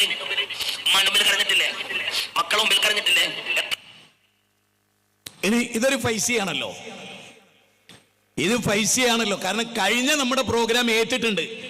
ഇതിപ്പോ കഴിഞ്ഞ പുതിയതാ, അത് കഴിഞ്ഞ പ്രോഗ്രാം ഏറ്റിട്ടുണ്ട്. ഇപ്പൊ എന്താ പറയണേ? കരഞ്ഞോണ്ട് റബ്ബിനോട് പറയാം, റബ്ബിനോട് നേരിട്ട് പറയാം, റബ്ബിനെ ഓർത്ത് കരഞ്ഞോണ്ട് പറയാം, നിങ്ങളുടെ പ്രയാസങ്ങൾ റബ്ബിനോട് പറയാം. ഫൈസി പറയുന്നതോ, മുസ്തഫൽ ഫൈസി പറയുന്നതോ ഇതൊരു ഫൈസിയാണ്. മുസ്തഫൽ ഫൈസി പറയുന്നതോ അങ്ങനെ നേരിട്ട് റബ്ബിനോട് പറയാൻ തെളിവില്ല. മഹാന്മാര് മുഖാന്തരം എവിടെ പോയ അജ്മീർ പാപ്പ, എവിടെ പോയ അജ്മീർ പാപ്പ? ഇതിലേത് ശരി? മുസ്തഫൽ ഫൈസി പറഞ്ഞതാണോ ശരി, അല്ല വലിയുദ്ദീൻ ഫൈസി പറഞ്ഞതാണോ ശരി? ഇവരിൽ ആരാണ് നമ്മളെ വഞ്ചിക്കുന്നത്? ചിന്തിക്ക്. ഉറങ്ങരുത്, ഉറങ്ങരുത്. ഇത് സോഷ്യൽ മീഡിയ പോവും ഇൻഷാ അല്ലാഹ് ബീദിനില്ല. ചിന്തിക്ക്. ഇപ്പൊ നിങ്ങൾ കേട്ട ക്ലിപ്പ് ഉണ്ടല്ലോ, ആ ക്ലിപ്പ് അനുസരിച്ചാണ് നമ്മൾ ജീവിക്കേണ്ടത്. അതാണ് ശരി. പക്ഷെ ഫൈസിക്ക് അവിടെ നിൽക്കാൻ പറ്റിയോ? ഇല്ല. കാരണം ഫൈസി എന്നെ പഠിപ്പിക്കുന്നത് എന്താണ്? ഫൈസി എന്നെ പഠിപ്പിക്കുന്നത് വേറെ മഹാന്മാരിലേക്കുള്ള ആട്ടിത്തെളിക്കലാണ്, മഹാന്മാരിലേക്കുള്ള ആട്ടിത്തെളിക്കലാണ്. ആ ആട്ടിത്തെളിക്കൽ നടക്കുമ്പോ എന്താ സംഭവിക്കുന്നത്? സാധാരണക്കാർ റബ്ബിൽ നിന്ന് അകന്നു പോകുന്നു. ജീവനാടിയേക്കാളും അടുത്ത് റബ്ബിനോട് തേടാൻ അല്ല പറയാൻ. നിങ്ങൾ പഠിപ്പിക്കണതോ മരിച്ചുപോയ ആൾ. എന്തുകൊണ്ട്? ഞങ്ങളുടെ ചോദ്യം വളരെ പ്രസക്തം. എന്താണ് ഒരു നബി ഇത് പഠിപ്പിക്കാതിരുന്നത് സല്ലല്ലാഹു അലൈഹി വസല്ലം? നിങ്ങൾ മാത്രം ഇത് പഠിപ്പിക്കുന്നത്? അതാ ഞങ്ങൾ ചോദിക്കുന്നത്. നിങ്ങൾ പഠിപ്പിക്കുന്നതിന് എന്ത് തെളിവാണുള്ളത്? അപ്പൊ അതുകൊണ്ട് വളരെ ഗൗരവമായി അറിയണം. അള്ളാഹിനോട് നേരിട്ട് തേടിയ ചരിത്രമല്ലാതെ ഇടയാളനെ വെച്ച് തേടിയ ഒരു ചരിത്രം ഖുർആനിൽ ഉദ്ധരിക്കാൻ കഴിയില്ലെന്ന് പറഞ്ഞാൽ, നാട്ടുകാരെ നിങ്ങൾ ഉസ്താദുമാരെ ശല്യപ്പെടുത്തിക്കൊണ്ടിരിക്കണം. ഉസ്താദെ വല്ലാണ്ടങ്ങ് പറഞ്ഞു കളഞ്ഞ് ചോദിച്ച് എന്ത് ഉസ്താദെ ഒരു തെളിവ്, ഉസ്താദെ ഒരൊറ്റ തെളിവ് ഇവിടെ ഉണ്ടാവുമല്ലോ. ഇപ്പോ ഇവിടെ ഉണ്ടാവുമല്ലോ, ഇവിടെയല്ലേ ഇപ്പൊ രാവിലെയും 14 രാവിലത്തെ അതുക്കാറും മറ്റേ അതുക്കാറും തന്നെ പാവപ്പെട്ടോനെ. ഇപ്പൊ നിങ്ങൾ പറഞ്ഞല്ലോ അള്ളാഹിനോട് പറയും. നിങ്ങൾക്ക് കേൾക്കണം, ഒരു തുള്ളി കണ്ണീര് വരില്ല, ഒരു തുള്ളി കണ്ണീര്. കാരണം എന്താ അറിയോ? അഭിനയിക്കാൻ ഉഷാറാ. നിങ്ങൾക്ക് ഏതെല്ലാം ടൈപ്പ് അഭിനയം ഒക്കെ കാണിച്ചു തരും. ക്രിസ്ത്യാനിന്റെ അഭിനയം, ബാക്കിയുള്ള ഇതെന്താ സംഭവം എന്ന് വെച്ചാൽ, ഇത് മനസ്സിലാക്കാൻ ഞാൻ നിങ്ങൾക്ക് രണ്ടാമത്തെ ക്ലിപ്പ്, അതിനോടനുബന്ധമായ ഒരു ക്രൈസ്തവ ക്ലിപ്പും. റസൂല് പറയുന്നുണ്ട്, ജൂത ക്രിസ്ത്യാനികളെ ചാണിന് ചാണായി മുഴത്തിന് മുഴമായി നിങ്ങൾ പിൻപറ്റും. അള്ളാഹുവിൻ്റെ റസൂൽ സല്ലല്ലാഹു അലൈഹി വസല്ലമയുടെ പ്രവചനമാണ്. അത് പുലരാതിരിക്കോ? അത് പുലരുന്നു. അതിന്റെ തെളിവാണ്. നിങ്ങൾ രണ്ടാമത്തെ ക്ലിപ്പ് ഒന്ന് കേട്ടെ. എന്റെ റബ്ബിനെ സാക്ഷി നിർത്തി, കരുണക്കടലായ റബ്ബിനെ സാക്ഷി നിർത്തിയിട്ട് പറയണം, അള്ളാഹുവിനെ സാക്ഷി നിർത്തിയിട്ട് പറയാൻ. ഇന്ന് മജ്‌ലിസ് കഴിഞ്ഞ് ആ തിരുവനന്തപുരത്തുകാരോട് സംസാരിക്കുന്നതിൻ്റെ ഇടയിൽ ആ ലിസ്റ്റിൽ അവിടെ എഴുതി വെച്ചിട്ടുണ്ടാവും, ഒരു നീല ടർക്കിയിൽ പൊതിഞ്ഞൊരു കുഞ്ഞുവാവയെ കൊണ്ടുവന്നിട്ടുണ്ട്. ആ കുഞ്ഞുവാവൻ എടുത്ത വല്യമ്മ പറയണം, ഉസ്താദേ വർഷങ്ങളായി കല്യാണം കഴിഞ്ഞിട്ട് മക്കളുണ്ടായിരുന്നില്ല. കഴിഞ്ഞ വാർഷികത്തിൽ ഞങ്ങൾ ഇവിടെ നിന്ന് ദ്വാരുന്നു, പൊട്ടിക്കരഞ്ഞുകൊണ്ട് ഞാൻ ദ്വാരുന്നു, പക്ഷേ എൻ്റെ മകൾക്ക് കുഞ്ഞിനെ കൊടുക്കണേ റബ്ബേ. ഉസ്താദേ ആ കുഞ്ഞിനെയുമായിട്ടാണ് ഞാൻ വന്നത്. സന്തോഷത്തിൽ ആ സഹോദരി. നിങ്ങൾ വിചാരിക്കുന്നത് ഒരു പൊലി അല്ല, ഞാനതാണ് അതിനാണ് തുടക്കത്തിലേ പറഞ്ഞത് വല്ലാഹി എന്ന് പറയാൻ. അള്ളാഹു സാക്ഷി, അള്ളാഹു സാക്ഷി. കാരണം നമുക്ക്, ഞാൻ പറഞ്ഞില്ലേ, ഇത് ഒരു വ്യക്തിയുടെ അത്ഭുതമേ അല്ല. വലിയുദ്ദീൻ ഫൈലി എന്ന് പറയപ്പെടുന്ന ആള് നിങ്ങൾ എങ്ങനെയാണോ അങ്ങനെ തന്നെയാണ് ഞാനും. അല്ലാതെ ഒരു വ്യക്തിയുടെ കറാമത്തോ അത്ഭുതമൊന്നും അല്ല ഇത്. ഈ പരിശുദ്ധമായ പള്ളിയും ഈ മഹനീയമായ സംരംഭങ്ങളൊക്കെ കരുണക്കടലായ റബ്ബ് മഹാന്മാരുടെ ഒരു പ്രത്യേകമായ ഫضലുണ്ട്. പ്രത്യേകിച്ചും ഞാൻ പറഞ്ഞല്ലോ, നിങ്ങൾക്ക് മനസ്സിലായോ? കരുണക്കടലായ റബ്ബ്. പിന്നെ അവിടെ തിരികെ വെക്കുക എന്ത്? മഹാന്മാരുടെ ഫضലും ഉണ്ട്. എന്തിനാ അതിന്റെ ആവശ്യം? മുഹമ്മദ് നബി സല്ലല്ലാഹു അലൈഹി വസല്ലമയുടെ ഏതെങ്കിലും ഒരു ദൈവത്തിൽ അങ്ങനെ ഉണ്ടായിട്ടുണ്ടോ? കരുണക്കടലായ റബ്ബും പൂർവ്വ പ്രവാചകന്മാരുടെ ബർക്കത്ത് കൊണ്ടും ഉണ്ടോ? എന്തിനങ്ങളത് എന്താ അവിടെ പറയണേ? ഇവിടുത്തെ മജ്‌ലിസിന്റെ മേന്മയും പ്രത്യേകതയും പറയാ. എന്ത് കുട്ടിണ്ടായി ഇവിടെ ദുആ ചെയ്തപ്പോ ഇവിടെ എന്തോ ഒരു പ്രത്യേകത ഉണ്ട്. നേരത്തെ അത്തീഖ് സാഹിബ് പറഞ്ഞില്ലേ, ഇവിടുത്തെ മണ്ണിനെ, ഇവിടുത്തെ എല്ലാറ്റിനും ഒരു പ്രത്യേകത ഉണ്ട്. അത് വരിച്ചു തീർക്കുക, അതുകൂടെ കച്ചവടവൽക്കരിക്കുക, മാർക്കറ്റിംഗ് സ്ട്രാറ്റജി രൂപീകരിക്കുക. ഇത് മതവ്യവസായമാണ്, പണമുണ്ടാക്കലാണ്. അതിന്റെ വചനമാണ് ജമാൽക്ക ഇവിടെ നേരത്തെ 9-ാം അധ്യായം 34 ഉദ്ധരിച്ചത്.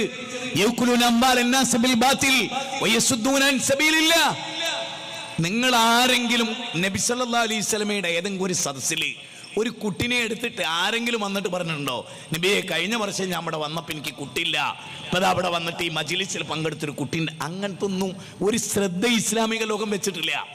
എന്താ കാരണം? അത് പറയണമെങ്കിൽ നിങ്ങൾ അടുത്ത മൂന്നാമത്തെ ക്ലിപ്പ് അത് ഇസ്ലാമിക ലോകത്ത് നിന്നുള്ള ക്ലിപ്പല്ല, ഞാൻ പറഞ്ഞ ഹദീസിന്റെ പുലർച്ച. ഇത് നിങ്ങൾ ക്രിസ്ത്യാനികളിൽ നിന്ന് കോപ്പി അടിച്ച സംഭവ. ഈ രോഗ ശുശ്രൂഷ, ശാന്തി ചികിത്സ, ഈ കരിസ്മാറ്റിക്, അതുപോലുള്ള ഈ അത്ഭുതങ്ങള്, ഇതെല്ലാം ശരിക്കും നിങ്ങൾ ക്രിസ്ത്യാനികളിൽ നിന്ന് കടമെടുത്തതാണ്. ഈ കടെടുക്കലാണ്. അതുകൊണ്ടാണ് റസൂൽ പറഞ്ഞത്, നിങ്ങളവരെ ശിബറംബി ശിബറിൻ ചാണിന് ചാണായി മുഴത്തിന് മുഴമായി നിങ്ങൾ അവരെ പിൻപറ്റെന്ന് പറയുന്നത് അതുകൊണ്ടാണ്. നിങ്ങൾ ഇതിൽ നിന്ന് മൂന്നാമത്തെ ക്ലിപ്പ് ഒന്ന് കേട്ടു നോക്ക്, നിങ്ങൾക്ക് മനസ്സിലാവും. അത് 2010 ഇവരുടെ വിവാഹം നടന്നത്. 2016 ആയപ്പോഴേക്കും 6 വർഷമായിട്ടും ഇവർക്ക് കുട്ടികളില്ലായിരുന്നു. കൗണ്ട് വളരെ കുറവായത് കൊണ്ട് കുഞ്ഞുങ്ങൾ ഉണ്ടാവാൻ വളരെ ബുദ്ധിമുട്ടാണ്. അത് IVF-ലോട്ട് പോകുന്നതാണ് നല്ലത്. ആ ഡോക്ടേഴ്സ് ഇവരെ ഉപദേശിച്ചു. അങ്ങനെ ഇരിക്കുമ്പോൾ ഈ സഹോദരി ബ്ലെസ്സിംഗ് ടുഡേ TV പ്രോഗ്രാം കാണുന്ന ഒരു വ്യക്തിയാണ്. ജനുവരി 9 ഇവിടെ ഇതുപോലെ ഒരു ബ്ലെസ്സിംഗ് ഫെസ്റ്റിവലിൽ വന്നു. ഡാമിന്റെ അടുക്കൽ ഈ ഒരു വിഷയം പറഞ്ഞ് അവർ പ്രാർത്ഥിക്കുകയും ചെയ്തു. രണ്ടുപേരുടെയും തലയിൽ കൈവച്ചു പ്രാർത്ഥിച്ചു. അവരിങ്ങോട്ട് പോന്നു. പ്രാർത്ഥന കഴിഞ്ഞ് 1 ആഴ്ച കഴിഞ്ഞപ്പോഴേക്കും അശയ്ക്ക് മനസ്സിലായി താൻ പ്രഗ്നന്റ് ആണെന്ന്, ക്യാരിയിങ് ആണ്. 1 week. യെസ്. വീണ്ടും പല ചെക്കപ്പുകൾ നടത്തി 5ാമത്തെ മാസം ഒരു സ്കാനിങ്ങിന് ശേഷമാണ് ശരിക്കും ആശ താൻ ക്യാരിയിങ് ആണെന്ന് വിശ്വസിച്ചത് തന്നെ. കർത്താവേ, കൃത്രിമ മാർഗങ്ങളൊന്നുമില്ലാതെ തന്നെ അവരുടെ മടിയിലേക്ക് സുന്ദരിയായ ഒരു പെൺകുഞ്ഞിനെ കർത്താവ് വിട്ടുകൊടുത്തല്ലോ. ഇതുണ്ടോ? മാത്രമല്ല, നിങ്ങൾ ആലോചിച്ച തലേ കയ്യേച്ച് ഒരാഴ്ച കൊണ്ട് ഗർഭിണിയാണെന്ന് തിരിച്ചറിയാനുള്ള വല്ല കഴിവുണ്ടോ ആർക്കെങ്കിലും? ബീജവും മണ്ഡവും കൂടി ചേർന്ന് ഇത്ര ദിവസത്തിനുള്ളിലല്ലാതെ ഏതെങ്കിലും ഒരു ടെക്നോളജി ഉപയോഗിച്ച് ഈ കള്ളത്തരം പറയാ. ഈ പള്ളിയിലച്ചന്മാരുടെ ഈ പ്രചരണത്തിൽ നിന്ന് കോപ്പി അടിച്ചതാ നിങ്ങള്. അപ്പൊ അവിടെ എന്തുണ്ട്? ഇതേ സംഭവം ഉണ്ട്. അപ്പൊ പിന്നെ അങ്ങോട്ടും പോകാന്നാണോ നിങ്ങൾ പറയുന്നത്? അവിടെയുണ്ട് അത്ഭുതം. ഈ അത്ഭുതങ്ങൾ വിറ്റ് കായുണ്ടാക്കുന്ന പരിപാടി. ഇതിനെപ്പറ്റി യേശുക്രിസ്തു പറയുന്ന ഒരു വാചകമുണ്ട്, ബൈബിളിലാണ്, മത്തായിയുടെ സുവിശേഷം 7. ഈ വാചകം ഒരു ക്രിസ്ത്യാനിനെ ഇസ്ലാമാക്കിയിട്ടുണ്ട് കേട്ടോ, എൻ്റെ അറിവിൽ തിരുവനന്തപുരത്ത്. ഞാൻ സാക്ഷി അതിന്. ആ കുട്ടിക്ക് ഷാത്തി എൽമ ചൊല്ലിക്കൊടുക്കാൻ എനിക്ക് അവസരം ഉണ്ടായിട്ടുണ്ട്. ഏതാ? ഈസാ നബി ഇപ്പൊ പറഞ്ഞ ഈ പള്ളിയിലച്ചലും ഈ ടീമുണ്ടല്ലോ, അങ്ങനത്തെ ഒരുപാടെണ്ണുണ്ട്. നമ്മൾ കാണിച്ചു തരും, നിങ്ങൾക്ക് മനസ്സിലാക്കാൻ വേണ്ടിയാണ് ഇതൊക്കെ എന്താണ് എന്നുള്ളത്. മതത്തെ വിറ്റ് കായുണ്ടാക്കുന്നതിൻ്റെ ഒരു രൂപം പഠിപ്പിച്ചു തരിക. നിങ്ങൾ നോക്കി, ഈസാ നബി പറയണം, മത്തായിയുടെ സുവിശേഷം 7-ാം അധ്യായം 21, 22, 23 വചനങ്ങളാണ്. പരലോകത്തെത്തിയിട്ട് ഈസാ നബി പറയുന്നതായിട്ട് ബൈബിൾ പറയാൻ, കർത്താവേ കർത്താവേ എന്ന് എന്നെ വിളിക്കുന്ന ഏവനുമല്ല സ്വർഗസ്ഥനായ എന്റെ പിതാവിന്റെ ഹിതം ചെയ്യുന്നവരത്രേ സ്വർഗരാജ്യത്തിൽ പ്രവേശിക്കുന്നത്. കർത്താവേ, നിന്റെ നാമത്തിൽ ഭൂതപ്രേത പിശാചുക്കളെ ഞങ്ങൾ പുറത്താക്കിയല്ലോ, പല അത്ഭുതങ്ങൾ ഞങ്ങൾ കാണിച്ചല്ലോ എന്ന് നിങ്ങൾ എന്നോട് പറയുമ്പോൾ, ദുഷ്ടജനങ്ങളെ മാറിപ്പോയി, നിങ്ങളെ എനിക്ക് പരിചയമില്ല, ദൂരെ പോയി സുഹ്കൻ സുഹ്കൻ എന്ന് മുത്തുനബി പറയുന്ന പോലെ ഈസാ നബി ക്രൈസ്തവരോട് പറയുന്ന ആ കാര്യത്തിൽ 2 കൂട്ടരും ഒരേ വികാരം അനുഭവിക്കുന്നവരാണ്. നമ്മൾ ആലോചിക്കണം. നമ്മൾ ചിന്തിക്കേണ്ട പോയിന്റ്, കുട്ടികളെ കിട്ടാൻ വേണ്ടി ഇസ്ലാം പഠിപ്പിച്ച മാർഗം എന്താ? ഇത് പറഞ്ഞു കൊടുക്കണ്ടേ? വലീദ്ദീൻ ഫൈസിയോട് ഞാൻ പറയണം, നിങ്ങൾ നന്നാവണം. നിങ്ങൾ വെള്ളക്കുപ്പായിട്ടിരിക്കുന്നു, നിങ്ങൾ താടി നീട്ടിയിരിക്കുന്നു, നിങ്ങൾ തലപ്പാവ് ധരിച്ചിരിക്കുന്നു, നിങ്ങൾ ഭക്തി നിർഭരം ആളുകളെ പറ്റിക്കാൻ ശ്രമിക്കുന്നു. നിങ്ങൾക്ക് എന്തുകൊണ്ടാണ് നിങ്ങൾ സ്വന്തമായി ഈ ശവമഞ്ചത്തിലേറി പള്ളിക്കാട്ടിലേക്ക് പോകുന്നതിനെ കുറിച്ച് എന്തേ നിങ്ങൾ ഒറ്റക്ക് ആലോചിക്കാത്തത്? നിങ്ങൾ നോക്കൂ, വിശുദ്ധ ഖുർആൻ, വാർദ്ധക്യത്തിലെത്തിയ ഒരു നബി, ഭാര്യ വന്ധ്യയാണ്, കുട്ടി ഉണ്ടാവൂല. പക്ഷെ വലമ്മക്കും റബ്ബി ശഖിയ്യ, റബ്ബിനോട് ദുആ ചെയ്യാണ്. റബ്ബിനോട് ദുആ ചെയ്തിട്ട് കുട്ടിനെ കിട്ടുകയാണ്. ഹുനാലിക ദഅ സക്കരിയ റബ്ബഹു എന്നാണ് ഖുർആൻ 3-ാം അധ്യായം 39 പറയുന്നത്. അവിടെ വെച്ച് സക്കരിയ നബി ഒരു കുട്ടിനെ തരണേ എന്ന് ദുആ ചെയ്യാണ്. ആ ദുആന്റെ അനന്തരഫലമായി കുട്ടിനെ കിട്ടുകയാണ്. ആലോചിച്ചു നോക്കണം, കുട്ടിനെ കിട്ടുകയാണ്. നമ്മൾ ശരിക്കും ആലോചിക്കേണ്ട പോയിന്റാണ്. മാത്രമല്ല, നൂഹ് നബി അലൈഹിസ്സലാത്തു വസ്സലാം ജനങ്ങളെ പഠിപ്പിച്ചൊരു ദീനുണ്ട്. നൂഹ് നബീനെ പറ്റി എന്താ പറയുക? ഇഖാമത്തുദ്ദീൻ. അദ്ദേഹം ദീന് പഠിപ്പിച്ച ആളാണ്, അതിന് നേരെ നിലനിർത്തിയ ആളാണ്. 42-ാം അധ്യായം 21-ാമത്തെ വചനം. അവിടെ നൂഹ് നബി അവരോട് പറയുന്നത്, ഫഖുൽതു ഇസ്തഗ്ഫിറൂ റബ്ബക്കും ഇന്നഹു കാന ഗഫാറ യുർസിലി സമാഅ അലൈക്കും മിദ്റാറ വയുംദിദുക്കും ബിഅംവാലിൻ വബനീന വബനീന വയജഅൽ ലക്കും ജന്നാത്തിൻ വയജഅൽ ലക്കും അൻഹാറ മാ ലക്കും ലാ തർജൂന ലില്ലാഹി വഖാറ. നിങ്ങൾ അല്ലാഹുവിന് ഒരു വക്കാറത്ത് കാണാത്ത? നിങ്ങൾക്ക് അള്ളാഹിനോട് നിങ്ങൾ ഇസ്തിഗ്ഫാർ നടത്തിയാൽ നിങ്ങൾക്ക് അല്ലാഹ് കുട്ടിനെ തരും. അല്ലാഹ് കുട്ടിനെ തരും, അരുവി ഒഴുക്കി തരും. അള്ളാഹിനോട് ഇസ്തിഗ്ഫാർ നടത്തിയാൽ. പിന്നെ മറ്റൊരു കാര്യം അല്ല ഇവിടെ നടക്കുന്നത്. ആ വഴി ഒരു സ്വഹാബി വേറൊരു സ്വഹാബിയോട് പറയാണ് കല്യാണം കഴിഞ്ഞ് കുട്ടിയില്ല. അപ്പൊ ആ സ്വഹാബിയോട് പറയാണ് സൂറത്ത് നൂഹ് വായിച്ചിട്ടില്ലേ? ഫഖുൽതുസ്തഗ്ഫിറൂ റബ്ബക്കും ഇന്നഹു കാന ഗഫാറാ. അള്ളാഹിനോട് ഇസ്തിഗ്ഫാർ നടത്തിയാൽ അള്ളാഹ് കുട്ടിനെ തരും. അതോടൊപ്പം ഖുർആൻ പറയുന്നുണ്ട് ചിലർക്ക് ആണും പെണ്ണും തരും, ചിലർക്ക് ആണിനെ മാത്രം തരും, ചിലർക്ക് പെണ്ണിനെ മാത്രം തരും, ചിലർക്ക് കുട്ടിനെ തരൂല. നിങ്ങളെ കുറിച്ച് അറിയാവുന്നത് റബ്ബിനാണ്. ഉപജീവനം ചിലർക്ക് കൂടുതൽ കൊടുക്കും, ചിലർക്ക് കുറച്ചു കൊടുക്കും. എല്ലാം നിയന്ത്രിക്കുന്നത് പടച്ചോനാണ് എന്ന് പഠിപ്പിക്കുന്നതിന് പകരം, പടച്ചവനോട് തേടുന്നതിന് പകരം ഈ ഷെയ്ഖിന് ആ ഷെയ്ഖിന് അപ്പുറത്തെ ഷെയ്ഖിന് ഇപ്പുറത്തെ ഷെയ്ഖിന് കുട്ടിനെ തരാനും മരിച്ച കുട്ടിനെ ജീവിപ്പിക്കാനും ആണിനെ പെണ്ണാക്കാനും പെണ്ണിനെ ആണാക്കാനും ഒക്കെ കഴിവുണ്ടെന്ന് പറഞ്ഞ് നിങ്ങൾ ക്ഷണിക്കുന്നത് എങ്ങോട്ടാ? ഔലിയാക്കളിലേക്കാണ്. അതുകൊണ്ടാണ് അലാലില്ലാഹി ദീനുൽ ഖാലിസ് വല്ലദീന തഖദൂ മിൻ ദൂനിഹി ഔലിയാ. അല്ലാഹു പുറമെ നിങ്ങൾ ഔലിയാക്കളിലേക്ക് ഓടുന്നു. ഖുർആന്റെ പ്രയോഗമാണ് 39-3. ഔലിയാക്കളുടെ പിന്നാലെ പോകുന്നു. കഷ്ടമല്ലേ ഇത്? ഇന്ന് നിങ്ങൾ പറയുന്നത് എന്താണ്? മാനബുദുഹുമില്ലാലി യുഖരിബൂന ഇലല്ലാഹി സുൽഫ. അല്ലാഹുവിലേക്ക് ഈ മഹാന്മാര് ഞങ്ങൾ അടുപ്പിക്കുന്നു. മക്കാ മുശ്രിക്കുകൾ പറഞ്ഞ ഈ വാചകവും സമസ്തയും തമ്മിൽ വലിയ ബന്ധല്ലേ? ഈ മഹാന്മാര് അല്ലാഹുവിലേക്ക് ഞങ്ങൾ അടുപ്പിക്കും. അല്ലെങ്കിൽ നിങ്ങൾ പറയണേ, അല്ലെങ്കിൽ നിങ്ങൾ പറ അല്ലാന്ന്. അബൂജഹലിന്റെ വിശ്വാസം അല്ല ഞങ്ങൾക്ക്, നിങ്ങൾ തെളിയിക്ക്. ഇവിടെ വരെ നിങ്ങൾ അടുത്ത ആഴ്ച ഡേറ്റ് ബുക്ക് ചെയ്യേ, പോലീസ് പെർമിഷൻ തരും. നിങ്ങൾ പ്രസംഗിക്ക്, ജനങ്ങൾ കേൾക്കട്ടെ. ഞാൻ ഈ പറഞ്ഞ വിഷയത്തിന് നിങ്ങൾ മറുപടി പറ.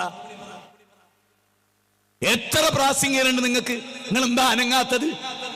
അനങ്ങി അങ്ങ് അറിയപ്പെടുന്നു, അനങ്ങി അങ്ങ് അറിയപ്പെടുന്നു, പറഞ്ഞ ഞങ്ങൾ പെടും. നിങ്ങൾക്കറിയാം ഞങ്ങളുടെ കയ്യിൽ മൂർച്ചയേറിയ ആയുധമുണ്ട്. അത് ഖുർആനാണ്.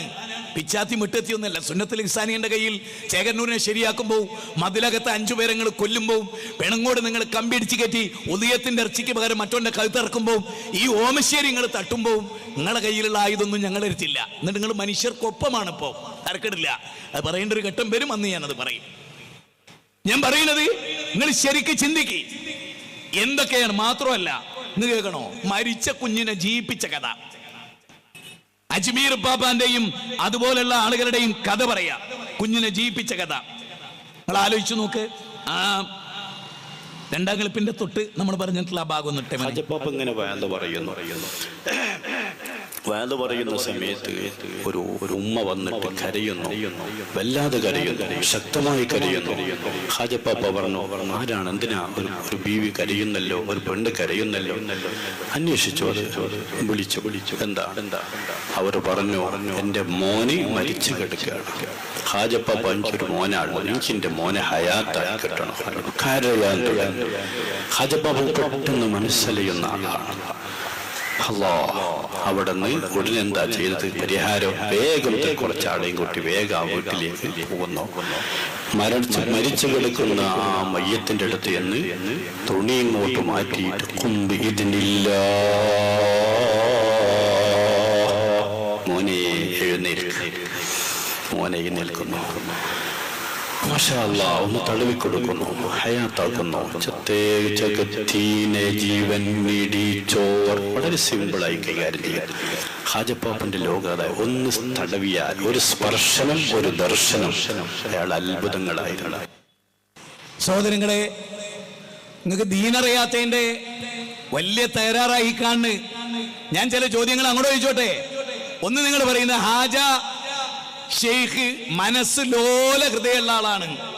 ഉമ്മാന്റെ കരച്ചിൽ എന്താണ്? എന്റെ കുട്ടി മരിച്ചു, എന്റെ കുട്ടീനെ ജീവിപ്പിച്ചു തരണം. എന്താണ് കാര്യം? ഇവിടെ 2-3 പ്രശ്നങ്ങളില്ലേ? ഇസ്ലാമിക ചരിത്രത്തിൽ മരിച്ച കുട്ടിനെ ജീവിപ്പിക്കാൻ വേണ്ടി നബിമാരെടുത്ത് കൊണ്ടുവരുന്ന ആരെങ്കിലും ഉണ്ടോ? ഈസാ നബിയുടെ കഥ പറയുന്നിടത്ത് കുമ്പീതിനില്ല, അള്ളാന്റെ അനുമതിയോടെ. അത് മുഅ്ജിസത്താണ്, നമുക്ക് എല്ലാവർക്കും അറിയാവുന്ന കാര്യമാണ്. അതെന്താ സംഭവിക്കുന്നത് നമുക്കറിയാം. ഇവിടെ നിങ്ങൾ ആലോചിക്കേണ്ട ചില പോയിന്റ് ഞാൻ പറയാം. ഇവിടെ എന്താണ്? വലിയ കഴിവുടവയരായ അദ്ദേഹം എന്താ പറയുന്നത്? കുൻ എന്നാണ് അള്ളാഹുവിന്റെ വിശേഷണം. ഉണ്ടാകുക എന്ന് പറഞ്ഞാൽ ഉണ്ടാവും. അതാര വിശേഷണ? കുൻ ഫയകൂൻ. അതാര വിശേഷണ? റബ്ബിന്റെ വിശേഷണമാണ്. അതിൽ ആരെയാ പങ്കു ചേർക്കുന്നത്? ഖാജ മൊഹീദ്ദീനെ പങ്കു ചേർക്കുകയാണ്. ഇത് പറയുമ്പോൾ നമുക്ക് എന്താ പ്രശ്നം എന്നറിയാം. ഞാൻ പറഞ്ഞുതരാം. ഖാജ മൊഹീദ്ദീനെ പറയുമ്പോൾ ഇതാ കണ്ടട നമ്മളെ വലിയ ചീത്ത പറയണ വഹാബി. എന്താ നിങ്ങൾക്ക് അള്ളാനെ നിങ്ങൾ തരംതാത്തുന്നതിൽ നിങ്ങൾക്ക് വിഷമമില്ലാത്ത? ഫൈസി അള്ളാനെ തള്ളുമ്പോൾ നിങ്ങൾക്ക് ടെൻഷനില്ല. കാരണം എന്താ അറിയോ? അള്ളയായിട്ട് നിങ്ങൾക്ക് ബന്ധമല്ല. സമസ്തക്കാരെ നിങ്ങൾ നിസ്സാരമായി കാണണ്ട. നിങ്ങളെ റൂഹ് പിടിക്കുന്നൊക്കെ എങ്ങനെയാന്ന് ലോകത്തെങ്ങാൻ ഒരു പിക്ചറിൽ ഉണ്ടായിരുന്നെങ്കിൽ പിന്നൊരുത്തൻ സമസ്തയാവില്ല. സമസ്ത ഉസ്താദുമാരുടെ ഒക്കെ റൂഹ് മലക്കുൽ മൗത്തിൽ പിടിക്കുന്നത് കണ്ടിരുന്നെങ്കിൽ ലോകത്തൊരൊറ്റ മനുഷ്യന് യുക്തിവാദിയായിട്ടുണ്ടാവില്ലായിരുന്നു. പക്ഷെ അള്ളത് വെക്കാത്ത എന്തിനറിയോ? ഏറ്റവും വലിയ അത്ഭുതമായ ഖുർആൻ നമ്മളെ കയ്യിൽ തന്നിട്ട് അള്ള പറഞ്ഞ് നിങ്ങൾക്ക് തലച്ചോറ് തന്ന് ചിന്തിച്ച് പഠിച്ചാൽ മതി, അത്ഭുതം കണ്ട് മാറണ്ടാന്ന്. അപാരമാണ്. ഞാൻ എപ്പോഴും വിചാരിക്കും മദീനയും മക്കയും കണ്ടാൽ ഞാൻ പറയുന്നത് ഇന്ത്യയിലെ മുഴുവൻ ഹിന്ദുക്കളും ചിലപ്പോൾ ഇസ്ലാമാവും.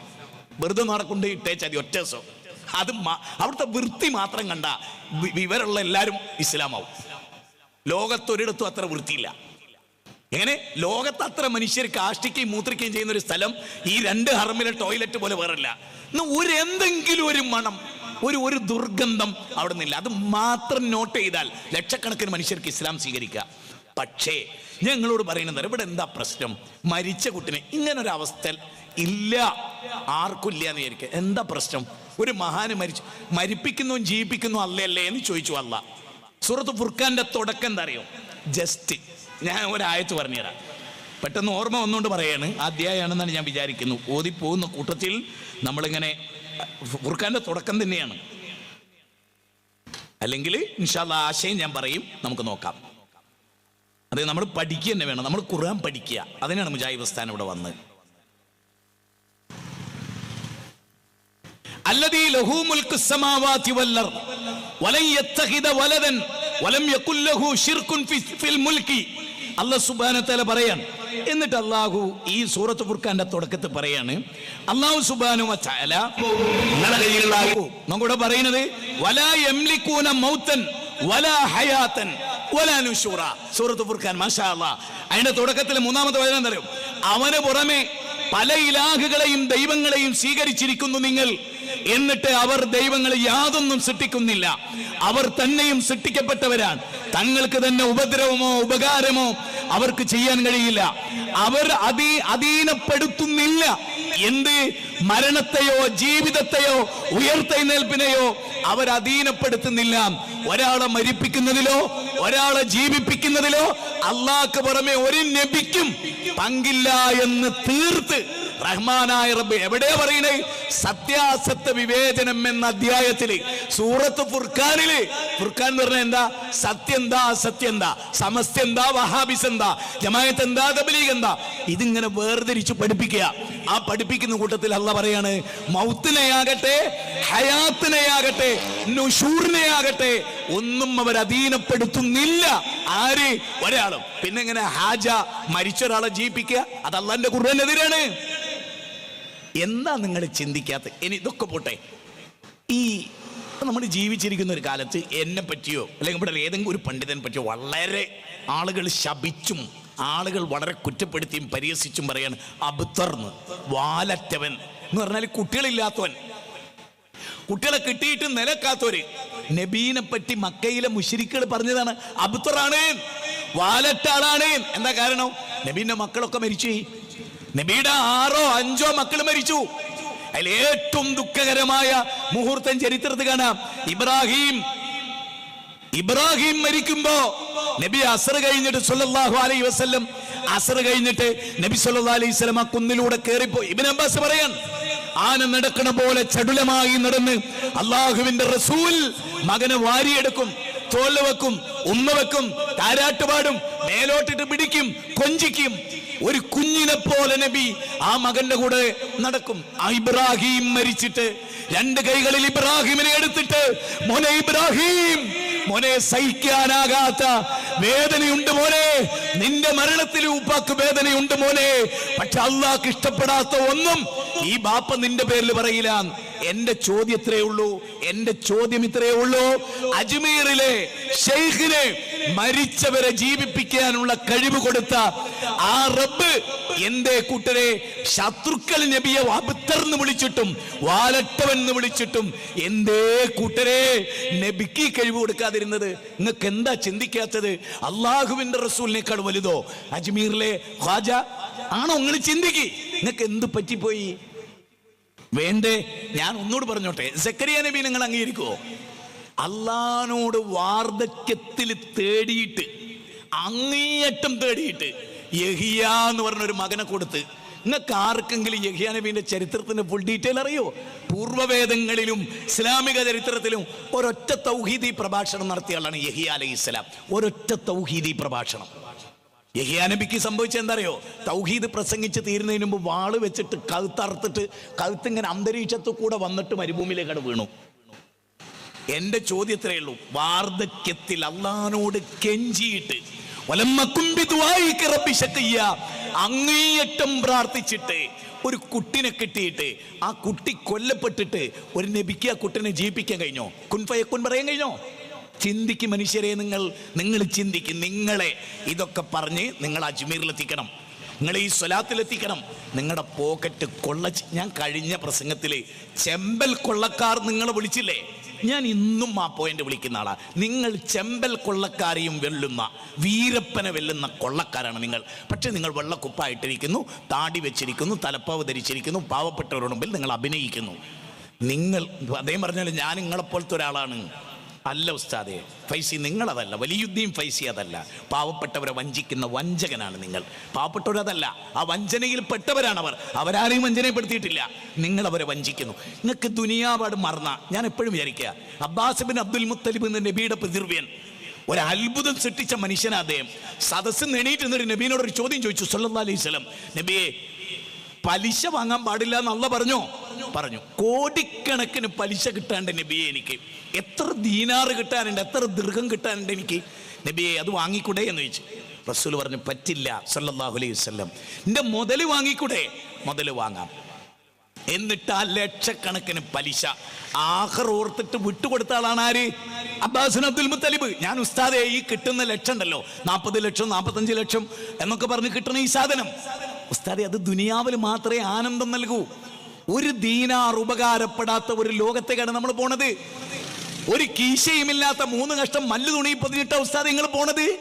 ഉസ്താദെ നിങ്ങൾ ഇത് ഒറ്റക്കിരുന്നൊന്ന് കേൾക്ക്, എന്നിട്ട് നിങ്ങൾ ജനങ്ങളോട് പ്രഖ്യാപിക്കുക അടുത്ത വർഷം ഉണ്ടാവില്ല എങ്കിൽ നിങ്ങൾക്ക് പടച്ചോൻ വലിയ കരുണ തരും. ഇതൊന്നും വേണ്ട ഉസ്താദെ ജീവിക്കാൻ. എന്തിനാ ഉസ്താദ് ഇവിടെ രാവിലെ പോയിട്ട് രാത്രി വരെ പാറക്കല്ലിനോട് മല്ലിട്ട് പ്രവർത്തിക്കുന്ന, പാറക്കോറി പണിയെടുക്കുന്ന, ചെങ്കല്ല് വെട്ടുന്ന, മീൻ പിടിക്കുന്ന, മാവിന്റെ കൊമ്പത്ത് കയറി മരം മുറിക്കുന്ന എത്ര മനുഷ്യന്മാർ ഇവിടെ അന്തസ്സായിട്ട് കയ്യിലെ തയമ്പായിട്ട് ജീവിക്കുന്നുണ്ട് ഉസ്താദെ. ഞാൻ ആലോചിക്കണം, നോക്കൂ നിങ്ങൾ. ഏതെങ്കിലും എനിക്ക് അത്ഭുതം തോന്നി മറ്റൊരു കാര്യം പറഞ്ഞോട്ടെ, പിഞ്ചു പൈതങ്ങൾ കൊല്ലപ്പെട്ട് നബിയുടെ സ്വഹാബത്തിന്റെ കുട്ടികൾ വരെ കൊല്ലപ്പെട്ടിട്ട് ആ കുട്ടികളെ നബി ജീവിപ്പിച്ചോ? കുട്ടികൾ ഓർത്ത് കരഞ്ഞ സ്വഹാബിമാരെ. ഇപ്പൊ ജഅഫർ ബിൻ അബി താലിബ് കൊല്ലപ്പെട്ടു, നബി വീട്ടിൽ ചെന്ന് അനാഥ മക്കളുടെ ശിരസ് തടവി. എന്നിട്ട് ഭാര്യനോട് പറയണത് അറിയോ? കൊല്ലപ്പെട്ട ഭർത്താവിനേക്കാൾ ഉന്നതനായ ഒരാളെ കിട്ടും, കുട്ടിനെയും കിട്ടും. ഉമ്മു സുലൈം റളിയല്ലാഹു തആല അൻഹ മകൻ മരിച്ചിട്ട് മകന്റെ ബോഡി മൂടി വെച്ചു. സ്വഹാബിയാണ്, സ്വർഗം കിട്ടുന്ന ഉറപ്പുള്ള സ്വഹാബിയാണ്. അബ്ദുല്ലാഹി ഇബ്നു സുബൈറിന്റെ നിങ്ങൾ ചിന്തിക്ക, അബൂ ത്വലത്തുൽ അൻസാരിയുടെ. എന്നിട്ട് ഈ പിന്നെ മകനെ മൂടി വെച്ചിട്ട് ഭർത്താവുമായിട്ട് ശാരീരിക ബന്ധത്തിൽ ഏർപ്പെടാൻ ഈ സ്വഹാബ വനിത. ഇതെല്ലാം കഴിഞ്ഞിട്ട് ഭർത്താവിനോട് ചോദിക്കണം, ഒരു അയൽവാസി നമുക്കൊരു സാധനം തന്നു, അത് തിരിച്ചു വെച്ച് നമ്മൾ കൊടുക്കണ്ടേ? അതെ, അള്ളാഹു തന്ന മകനെ അള്ളാഹ് തിരിച്ചെടുത്തു. അപ്പൊ ഭർത്താവിന് ദേഷ്യം പിടിച്ചു. ഭർത്താവ് റസൂൽ സല്ലല്ലാഹു അലൈഹി വസല്ലമയുടെ അടുത്ത് വന്നു. അങ്ങനെ റസൂൽ പറയാണ്, ഇൻഷാ അല്ലാ ഇന്ന് നിന്റെ അള്ളാഹ് അറിയിച്ചു കൊടുക്കുകയാണ് റസൂലിനെ, ഇന്ന് ഇതിനേക്കാൾ ബെറ്ററായ, ഇപ്പം മരിച്ചില്ലേ, അതിനേക്കാൾ ബെറ്ററായ കുട്ടികൾ അള്ളാഹ് തരും. 9 കുട്ടികളാണ് പിന്നീട് അതിലുണ്ടായത്. 9 കുട്ടികൾ. എന്നാ റസൂൽ പറയണ്ടേ, കൊണ്ടുവാ, ഞാൻ കുൻ ഫയക്കുൻ പറയാ, ആ കുട്ടി ഇങ്ങോട്ട് ജീവിച്ചു പോരും. ചിന്തിക്കും മനുഷ്യരെ, എങ്ങളെ പിടിച്ച് ഇസ്ലാം ഏതാ? ഞാൻ എപ്പോഴും പറയുന്ന ഒരു കാര്യമാണ്, സമസ്തയുടെ മതം എന്ന് പറഞ്ഞാൽ അതൊരു പുതിയ സാധനമാണ്. അതുകൊണ്ടാണ് 19 കൊല്ലം മുമ്പ് കാസർഗോഡ് ഉള്ളവൻ ചെയ്ത പ്രസംഗത്തിന്റെ പേരെന്താണ്? കാന്തപുരത്തിന്റെ മതം. സമസ്ത വേറൊരു മതമാണ്. അത് നിങ്ങൾ ഏത് ഉസ്താദിന്റെ പേര് പറയും, നിങ്ങൾ ഉസ്താദിനെ എത്ര സാത്വികനാക്കിയാലും, നിങ്ങൾ പല ഉസ്താദുമാരെ പറ്റി പറയുകളൊക്കെ നാട്ടിൽ നമ്മളെ മുജാഹിദുകളെ കൂടെ ജീവിച്ച ആയിക്കോട്ടെ, ശിർക്കുണ്ടായിരുന്നോ? ഉണ്ടായിരുന്നേ. ആ ശിർക്കുണ്ടെങ്കിൽ നിങ്ങൾ മഹാൻ എന്ന് പറയുന്നതിൽ ഒരർത്ഥമില്ല. അള്ളാന്റെ മുമ്പിൽ അത്രയും നിസ്സാരനാ. എത്ര ഭക്തി വേറെ കാര്യത്തിൽ 5 നേരം കൃത്യമായിട്ട് നിസ്കരിച്ചാലും ശിർക്കുണ്ടെ രക്ഷപ്പെടുമോ മനുഷ്യരെ? നിങ്ങൾ എന്താ മനസ്സിലാക്കാത്ത? ഒരാളുടെ മഹത്വത്തിന്റെ മാനദണ്ഡം എന്താ? തൗഹീദാണ്. അതില്ലെങ്കിൽ മനുഷ്യ എന്താ? ഞാൻ കഴിഞ്ഞ ദിവസം ഒരു സ്ഥലത്ത് പോയി ചോദിച്ചു, എന്താ നിങ്ങൾക്ക് പടച്ചോനെ മതിയായിപ്പെടാത്ത? പടച്ചോൻ മതിയെന്ന് എന്താ നിങ്ങൾക്ക് തോന്നാത്തത്? അല്ല പോരേ എന്ന് അല്ല ചോദിച്ചിട്ട് നിങ്ങൾ പറയാ പോരാ, ഞങ്ങൾക്ക് ഇന്നെന്ന വലിയകളും കൂടി വേണം. അപ്പൊ നിങ്ങളുടെ മതം ഏതാ? ഖുറാന്റെ 39 അധ്യായം 36 ചോദിക്കുന്നത് അല്ല പോരേ, നിങ്ങൾ പറയുന്നു പോരാ. അല്ലല്ലെങ്കിലും വേണ്ടിയില്ല, ഞങ്ങൾക്ക് ഇവരൊക്കെ വേണം. ഇതാണോ നിങ്ങൾ ജനങ്ങളോട് പറയുന്ന ദീൻ? ചിന്തിക്കും. ഞാൻ ദീർഘിങ്ങനെ വിശദീകരിക്കുകയാണെങ്കിൽ എമ്പാടും ഒരു ക്ലിപ്പ് എന്നെ നേരമെടുക്കുന്നവരെ വേണേ വിശദീകരിക്കുക. ഏതെല്ലാം ആംഗിളിൽ നോക്കിയാലും നമുക്കത് പറയാൻ പറ്റും. അടുത്തത് 6ാമത്തെ ക്ലിപ്പ്. ഇന്ന് നിങ്ങളൊന്ന് കേട്ടോളൂ കേട്ടോ. 6ാമത്തെ ക്ലിപ്പ്. 14ാമത്തെ വയസ്സിൽ നമ്മുടെ പ്രിയപ്പെട്ട ഹാജ യതീമായി. പിന്നീട് ആ ഹാജയുടെ താങ്ങും നണലും ഉപ്പ കൊടുത്ത കുറച്ച് സ്വത്തുക്കൾ ഉണ്ടായിരുന്നു. കുറച്ച് മുന്തിരി തോട്ടങ്ങൾ, ഒരു ആസുങ്കല്ല്, കുറച്ച് നാണയവും. ഇതിങ്ങനായിട്ട് ജീവിക്കുന്ന സമയത്തിലല്ലയോ ഖന്ദൂസിക്കാരനായ അഷേഖ് സയ്യിദ് ഇബ്രാഹിം എന്ന് പറയുന്ന ഒരു മഹാൻ അദ്ദേഹം ഹാജയെ കാണുന്നത്, ഹാജയുടെ തോട്ടത്തിലേക്ക് വന്നത്. ഹാജ റളിയല്ലാഹു അൻഹു അവർക്ക് മുന്തിരികളും പാനീയങ്ങളും കൊടുത്തത്. ഇത് കൊടുത്ത് നല്ല സൽക്കരിച്ചു. ഖന്ദൂസിയക്കാരനായ ഷെയ്ഖ് ഇബ്രാഹിം എന്നവർ അവരുടെ സഞ്ചിയിലുണ്ടായിരുന്ന ഒരു ഉണക്ക റൊട്ടിയെടുത്ത് തന്റെ വായൊച്ചുകൊണ്ടത് ചവച്ച് 14കാരനായ ഹാജയുടെ വായിലേക്ക് വെച്ചു കൊടുത്തു. ആനായ ഹാജയുടെ വയറ്റിലേക്ക് എത്തലോടുകൂടെ അവരുടെ ജീവിതത്തിൽ ഒരുപാട് മാറ്റങ്ങൾ സംഭവിച്ചു. അതിനു മുമ്പേ ഖുർആൻ മനഃപ്പാഠമാക്കിയ ഹാജ പലയിടങ്ങളിലായി ദർസ് പഠനം നടത്തി, ഭയങ്കര ആലിമായി. അതിനുശേഷമാണ് ഹാജ ഹബീബ നബി തങ്ങളുടെ നിബിതങ്ങൾ സ്വപ്നത്തിലൂടെ ഹാജയോട് മദീന ഒന്ന് വരണം എന്ന് ഹാജയോട് അറിയിച്ചതിന്റെ പേരിലാണ് ഹാജ മക്കയിലേക്ക് പുറപ്പെടുന്നത്. അവിടുന്ന് പിന്നീട് മദീനയിലേക്ക് റസൂലുള്ളാഹി തങ്ങളുടെ അരികിൽ ചെന്നു. അവിടെ ധാരാളം സമയം ചെലവഴിച്ചു, ദിവസങ്ങൾ ചെലവഴിച്ചു. മദീനത്ത് നിന്നൊരു വിളിയാളം കേട്ടു, സുൽത്താനുൽ ഹിന്ദ് എന്ന്. ഇന്ത്യയുടെ സുൽത്താനാണ് തങ്ങൾ, തങ്ങൾ ഇന്ത്യയിലേക്ക് പോകണം. അവിടെയാണ് തങ്ങളുടെ ജനനം, അവിടെയാണ് തങ്ങളുടെ ജീവിതം, അവിടെയാണ് തങ്ങളുടെ മരണം, അവിടെയാണ് നിങ്ങൾ മറവ് ചെയ്യപ്പെടുക. അതുകൊണ്ട് നിങ്ങൾ അങ്ങോട്ട് ദഅവത്തിന് വേണ്ടി പോകണം. ഹാജിദ് കേട്ടപ്പോ ദഅവത്തിനായി സ്വന്തം നാട്ടിലേക്ക് വന്ന് അവിടെ നിന്ന് ഇവിടെ എന്തൊക്കെയാ പറയണേ? ആദ്യമായിട്ട് നമ്മൾ പരിശോധിക്കേണ്ടത് പ്രമാണം കൊണ്ട് ഇങ്ങനൊരു കാര്യം തെളിയിക്കാമോ? ഒന്ന്, സ്വപ്നം ഇസ്ലാമിന് പ്രമാണമല്ല. പേരോടൊക്കെ തെളിച്ച് പറഞ്ഞ ആളാണ്. സ്വപ്നം എന്തല്ല? ഇസ്ലാമിൽ പ്രമാണമല്ല. അമ്പിയാക്കളുടെ സ്വപ്നമല്ലാത്ത വേറൊരാളുടെ സ്വപ്നവും എന്തല്ല? പ്രമാണമല്ല. ഒന്ന്, നബി സല്ലല്ലാഹു അലൈഹി വസല്ലം അങ്ങനെ വിളിക്കേണ്ട ഒരു കാര്യം ഉണ്ടോ?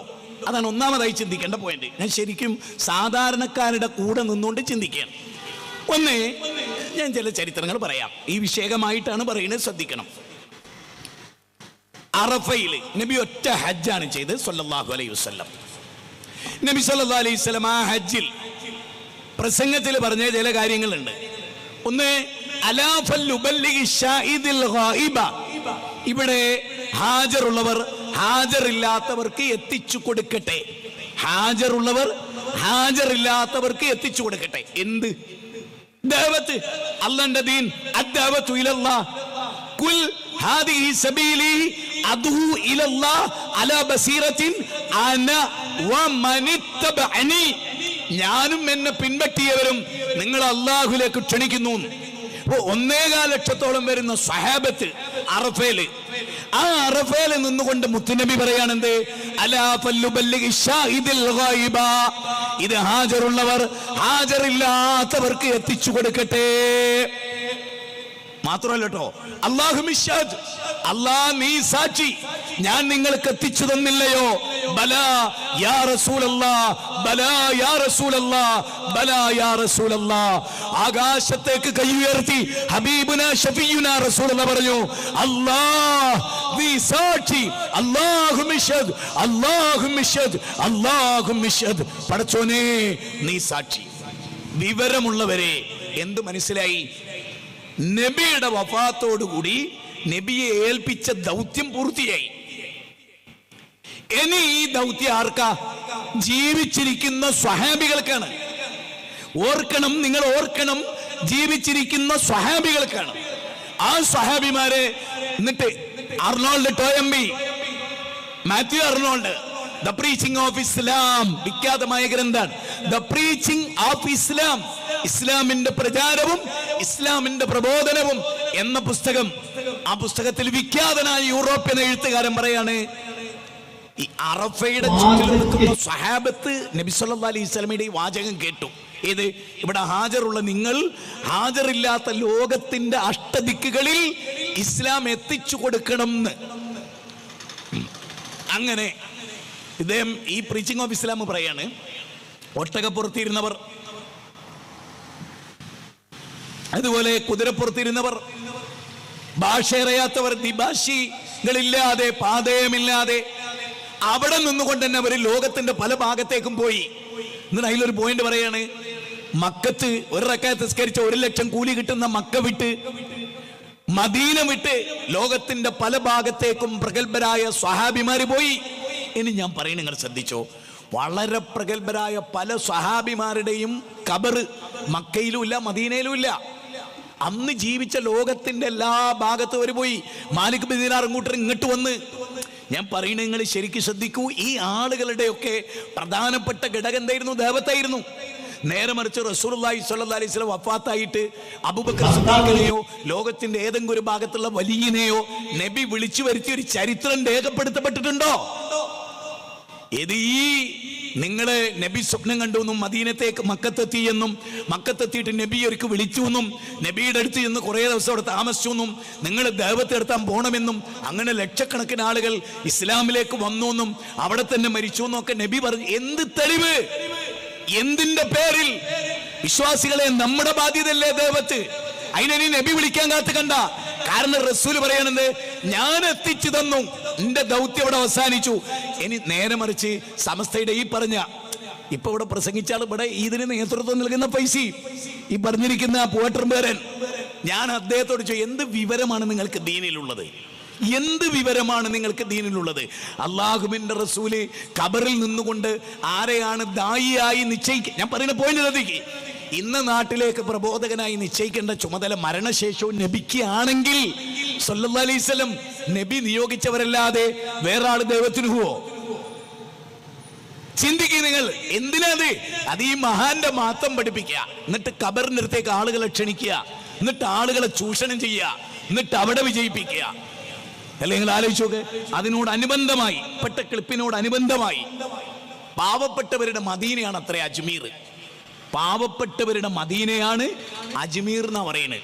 മോനെ ആ ക്ലിപ്പ് എന്നിട്ടേ. अजमेर तेरा ख्वाजा मस्तों का मदीना है ख्वाजा അങ്ങയുടെ അജ്മീർ പാവങ്ങളുടെ മദീനയാണ്. പാവങ്ങളുടെ മദീനയാണ്. മദീനയിലെത്താൻ കഴിയാത്തവർക്ക് കടന്നു ചെല്ലാനുള്ള ആശാ കേന്ദ്രമാണ് അജ്മീർ. ഈ ഇന്ത്യയിൽ ഏത് ഭരണാധികാരികൾ വന്നാലും, ഏത് രാജാക്കന്മാർ മാറി മറിഞ്ഞു കടന്നു വന്നാലും അവരെല്ലാം അജ്മീറിലെ അടിമകൾ മാത്രമാണ്. എങ്ങനെയുണ്ട്? മദീനത്ത് പോകാൻ കഴിയാത്ത, നമുക്കറിയാലോ, ലക്ഷക്കണക്കിന് മനുഷ്യർക്ക് മക്കയും മദീനയും കാണാനുള്ള സൗഭാഗ്യം ഉണ്ടായിട്ടില്ല. അപ്പൊ മദീനത്ത് പോകുക എന്ന് പറഞ്ഞിട്ട് എങ്ങോട്ട് പോകാം? ഒരു പാവപ്പെട്ട ഒരാള് നമ്മുടെ വാഴക്കാടുള്ള EK സുന്നിയായ ഒരു പാവപ്പെട്ട ബഷീർ പറയാണ്, ഞാൻ മദീനത്ത് പോവുകയാണ്. സ്വാഭാവികമായിട്ട് നമ്മളെന്താ വിചാരിക്കുക? Saudi Arabia. അപ്പം പറയണേ, അല്ലല്ല, അജ്മീറില്. അജ്മീർ എന്നാടോ മദീനയായത്? ഫൈസി പറഞ്ഞേ കേട്ടില്ലേ? പാവപ്പെട്ടവர்களെ ഇതൊക്കെ ഇവരുടെ കൂട്ടത്തിൽ ഓരോ ഉസ്താദുമാരും പറയുന്ന എന്താ അറിയോ? ഇതിൽ എനിക്ക് സങ്കടം തോന്നിയൊരു കാര്യം പറയാം. നിങ്ങൾക്ക് മദീനയെ കുറിച്ചുള്ള അഭിപ്രായം എന്താ? പരിശുദ്ധ ഹറം ഉൾക്കൊള്ളുന്ന മദീനയിൽ കഞ്ചാവ് വിൽക്കുന്നുണ്ടോ? അജ്മീറിന്റെ ഉള്ളിൽ കഞ്ചാവ് വിറ്റിട്ട് പിടിച്ച റിപ്പോർട്ട് എത്രയാള്? അജ്മീറിനുള്ളിൽ കൊലപാതകം നടക്കുന്നു, അജ്മീറിനുള്ളിൽ വ്യഭിചാരം നടക്കുന്നു. സുഹൃത്തുക്കളെ, ഇത് വെറുതെ പറയുന്നതല്ല. അള്ളാഹ് ഹറാമാക്കിയ മുഴുവൻ ഒന്നിച്ച് കിട്ടുന്ന കള്ളുഷാപ്പിൽ വേശ്യാലത്തിലല്ല, ദർഗയിലാണ് എന്ന് പറഞ്ഞാൽ തെറ്റില്ല. അത് ഞാൻ പറഞ്ഞല്ല കേട്ടോ, ഇത് ഞാൻ പറഞ്ഞല്ല. അബ്ദുസ്സമദ് സമദാനി, മദീനയിലേക്കുള്ള പാത, ഒരു 20 കൊല്ലങ്ങൾക്ക് മുമ്പ് അദ്ദേഹം ചെയ്ത പ്രസംഗം ഇന്നും സോഷ്യൽ മീഡിയയിൽ ആ ക്ലിപ്പുണ്ട്.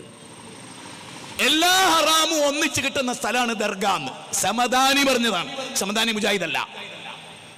മാത്രമല്ല ഇത് പറയുന്ന എന്നോട് മുമ്പർക്ക് വലിയ വിഷമവുക. പക്ഷെ അദ്ദേഹം പറയുന്നുണ്ട് എല്ലാ ഹറാമും. നിങ്ങൾ നോക്കേ, അജ്മീറിൽ നിങ്ങൾ പത്രത്തിലെടുത്തോ, നിങ്ങൾ അവിടെ നടന്ന കുറ്റകൃത്യങ്ങൾ പഠിച്ചോ. ആ കുറ്റകൃത്യങ്ങളിൽ കഞ്ചാവുണ്ട്, മദ്യമുണ്ട്, വ്യഭിചാരമുണ്ട്, സ്വവർഗരതി, എല്ലാം അള്ളാഹ് വിലക്കിയ ഹറാമും ഒന്നിച്ച് നടക്കുന്ന അജ്മീറിനെ പറ്റി എന്താ പറയുന്നത്? മദീനയാണ്. നോക്കൂ നിങ്ങൾ. അപ്പൊ അള്ളാന്റെ റസൂലിന്റെ മദീനയെ ഏതിനോടാ തുലനം ചെയ്യുന്നത്? ചിന്തിക്ക്, നല്ലോണം ആലോചിക്ക്. പടച്ചോനോർത്തിട്ട് പശ്ചാത്തപിച്ച് മടങ്ങി, തിരിഞ്ഞു മടങ്ങി അള്ളാഹുവിനോട് പൊറുക്കല്ലത്തേട്. ആ മുത്തുനബി തീർത്ത, ഒരു തുള്ളി മദ്യപാനമില്ലാത്ത, മയക്കുമരുന്നില്ലാത്ത ആ മദീന ഉൾക്കൊള്ളുന്ന ആ മദീനയുടെ പരിശുദ്ധതയോട് ഈ അജ്മീറിനെ തുലനം ചെയ്ത നിങ്ങൾക്ക് എങ്ങനെ പ്രിയപ്പെട്ടവരെ ഈമാൻ ഉണ്ടാവും? നിങ്ങൾ ചിന്തിക്കും. പടച്ചോ നിങ്ങളൊക്കെ ആക്കട്ടെ. ഞാൻ ഈ ജനങ്ങളോട് ഓൺലൈനിലൊക്കെ അത് കേൾക്കുന്ന പല സ്ഥലത്തും, രാമനാട്ടുരയിൽ നിന്ന്, അവിടുന്ന് ഇവിടുന്ന്, മഞ്ചേരിയിൽ നിന്ന്, അപ്പുറത്തുനിന്ന്, കാഞ്ഞങ്ങാട് നിന്നൊക്കെ വരുന്ന ആളുകളുണ്ട് അവിടെ. ആ ആളുകളോടാണ് ഞാൻ പറയുന്നത്, നിങ്ങൾ ഈ വിജയിപ്പിച്ചു കൊടുക്കുന്നത് ഉസ്താദിന് മാത്രം മെച്ചമെന്നല്ലാതെ, ആ കമ്മിറ്റിക്കാർക്കൊന്നല്ലാതെ, നിങ്ങൾക്കോ നിങ്ങളുടെ ദുനിയാവിനോ നിങ്ങളുടെ ആഖിറത്തിനോ ഇതുകൊണ്ട് എന്തെങ്കിലും ഒരു ഗുണമുണ്ട് എന്ന് നിങ്ങൾ ഒരാളും വിചാരിക്കരുത്. വലിയ അബദ്ധത്തിലാണ് നിങ്ങൾ ചെന്നുപെടുന്നത് എന്ന് നിങ്ങൾ മനസ്സിലാക്കണം. ഇനി നമുക്ക് ഈ ഇവിടെ നടക്കണവുമായി ബന്ധപ്പെട്ടും അവിടുത്തെ ചില കാര്യങ്ങളുമായി ബന്ധപ്പെട്ട 7ാമത്തെ ക്ലിപ്പ് ഒന്ന് കേൾക്കാം. അങ്ങനെ ആലോചിച്ച് നോക്കാണ്, നമ്മുടെ മിനിയാന്ന് എത്രങ്ങാനും ആളുകളാണ് നമ്മുടെ മജ്ലിസിലേക്ക് വന്നത്. ഈ മജ്ലിസ് എന്ന് പറഞ്ഞാൽ, നമ്മുടെ ഈ പള്ളിപ്പറമ്പ് എന്ന് പറഞ്ഞാൽ 9.5 ഏക്കർ സെന്റ് സ്ഥലമുണ്ട്. ഈ 9.5 ഏക്കർ എന്ന് പറഞ്ഞ കാടാണ്, തനിച്ച കാട്. അത് മിനിയാന്ന് വെട്ടിത്തെളിച്ചിട്ടേ ഉള്ളൂ. എത്രങ്ങാനും ഇടജന്തുക്കളുണ്ട്. ഞങ്ങളൊക്കെ മൂത്രപ്പുരയ്ക്ക് പോകുമ്പോ എപ്പോഴും കരിന്തേളിനെ കാണാറുണ്ട്. കരിന്തേള്, കൽക്കുഞ്ഞന്, എല്ലാ വിഷമുള്ള ജീവികളും ഈ പള്ളിപ്പറമ്പിലുണ്ട്. ഞാനിപ്പം ഒന്ന് പറയാ. അതായത് പരിപാടി നടത്തുന്നതിന്റെ തലേ ദിവസത്തില് 3 അണലികളെ കൊന്നിട്ടേ ഉള്ളൂ. 3 അണലികളെ കണ്ടു. 3 അണലികളെ കണ്ടു. ആലോചിച്ച് നോക്കിയാണ്. അതൊക്കെ വേജാറുണ്ടായിരുന്നു, ഒരു പേടിയുണ്ടായിരുന്നു, ഒരു വിഷമുണ്ടായിരുന്നു. എന്താവും പഠിച്ചോനെ ആളുകൾ വന്നാല്. പക്ഷെ ആളുകളൊക്കെ വന്നിട്ട് നമ്മൾ നന്നാക്കിയോടത്ത് മാത്രമല്ല ആളുകൾ ഇരുന്നത്, നന്നാക്കാത്തോടത്തും വിറക് കൂട്ടത്തിന്റെ മുകളിലും അതുപോലെ തന്നെ കാട്ടിലും പോയിരുന്നു. ഒരു വെളിച്ചം പോലും ഇല്ലാത്ത സ്ഥലത്തിൽ പോയിരുന്നു. എന്നാലോ ഒരാളെയും ഒരു ഉറുമ്പ് പോലും നോവിച്ചിട്ടില്ല. ഒരു ഉറുമ്പ് പോലും നോവിച്ചിട്ടില്ല. എന്നോട് ഒരാൾ പറഞ്ഞിട്ടുണ്ട്, ഉസ്താദേ, ഹാജാ തങ്ങളും കണ്യത്ത് ഉസ്താദും കൊണ്ട് വന്നിട്ട് ഇടജന്തുക്കളോടൊക്കെ പോകാൻ വേണ്ടി പറഞ്ഞു എന്നാ ഞങ്ങൾക്ക് തോന്നുന്നത്. ആ രീതിയിൽ ഒരു നാട്ടുകാരെ വിശ്വാസ, ഹാജാ തങ്ങളും കണ്യത്ത് ഉസ്താദും വന്നിട്ട് പാമ്പിനോട്, മൂപ്പർക്ക് അതാണല്ലോ പണി. മരിച്ചിട്ട് കബറിൽ കിടക്കുന്നിടത്ത് നാട്ടിലെ പാമ്പിനെയും തേളിനെയും ആട്ടുന്ന മണിയാണല്ലോ. 3 അണലി കൊല്ലപ്പെട്ടു എന്നാ. പക്ഷെ സാക്ഷാൽ അണലി ഇവിടെ ഉണ്ടല്ലോ, അതാണല്ലോ പ്രശ്നം. ആ അണലിനെ ആർക്കും തൊടാൻ കഴിഞ്ഞില്ല. ആ അണലിൽ ഒച്ചയപ്പക്കെട്ട് മനുഷ്യന്റെ എന്ന വിഷം, മാരക വിഷം, പൗരോഹിത്യം എന്ന മാരക വിഷം, ഇതൊക്കെ വലിയ കറാമത്തായി പറയുന്നത്. എന്നാ പിന്നെ അവിടെ കാടില്ലാതങ്ങായ പോരെ. അവിടെ എങ്ങനെ ഇതിന്റെ തലേന്നത് വെട്ടാൻ നിൽക്കണോ? സത്യത്തിൽ അവിടുത്തെ പാമ്പും തേളും പോയത് എന്താ അറിയോ? ഇന്നാട്ടിലെ വളരെ ഉത്തരവാദിത്തപ്പെട്ട, ഇത് കഴിഞ്ഞിട്ട് വേണം നിങ്ങൾ എന്നോട് ചോദിച്ചോളി അതാരാ. പാൽക്കായം തെളിച്ചത് അവിടെ. ഈ 9 ഏക്കറയിലും പാൽക്കായം തെളിച്ച നിന്നാട്ടുകാര്, തെളിച്ച ആൾക്കാർ ഈ പറഞ്ഞ വായക്കാട്ട് ജീവിച്ചിരിപ്പുണ്ട്. അടിച്ചു പിടിയാണ്.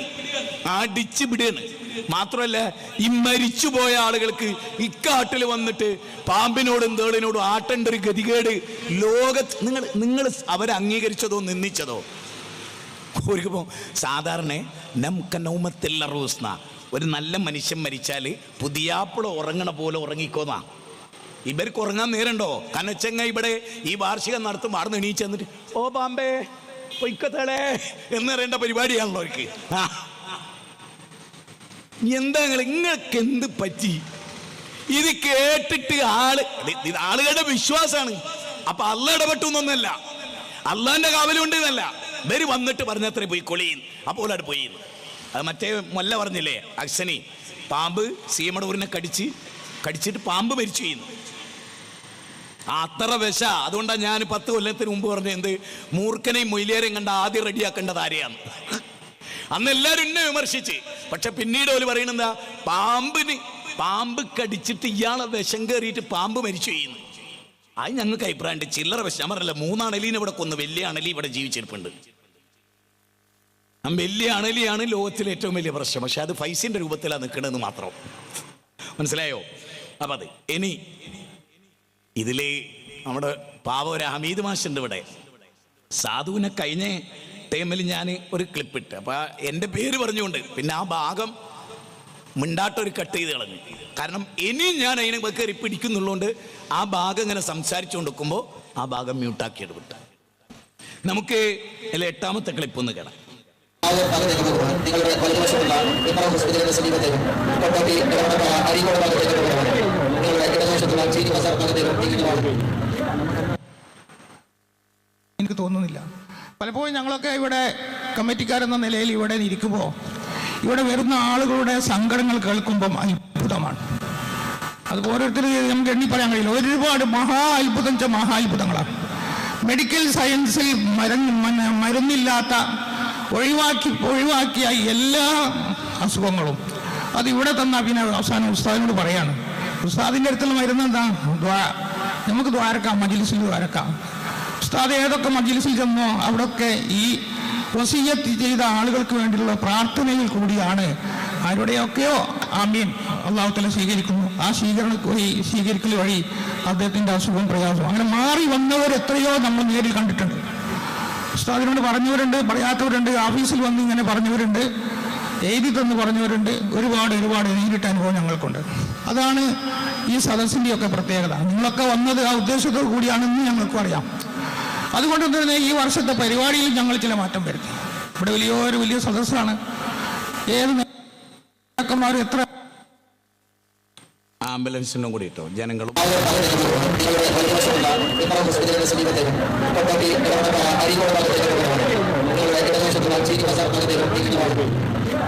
വിശ്വാസികളുടെ ആരും കൂട്ടം കൂടുന്നതാകട്ടെ വഴി തടസ്സപ്പെടുന്നത് എന്നോട് ഉറപ്പെടുന്നു. കോഴിക്കോട് രാമനാട്ടുകര പാവസ്ഥിതിയുടെ സമൂഹത്തിൽ എടവണ്ണപ്പാറ അരീക്കോട് കൊണ്ടോട്ടി ഭാഗത്തേക്ക് പോകുന്നവർ നിങ്ങളുടെ ഇടതുവശത്തുള്ള ചീരി ബസാർ ഭാഗത്ത് അരീക്കോട് എടവണ്ണപ്പാറ ഭാഗത്തേക്ക് പോകുന്നവർ നിങ്ങളുടെ ഇടതുവശത്തുള്ള ചീരി ബസാർ ഭാഗത്തേക്ക്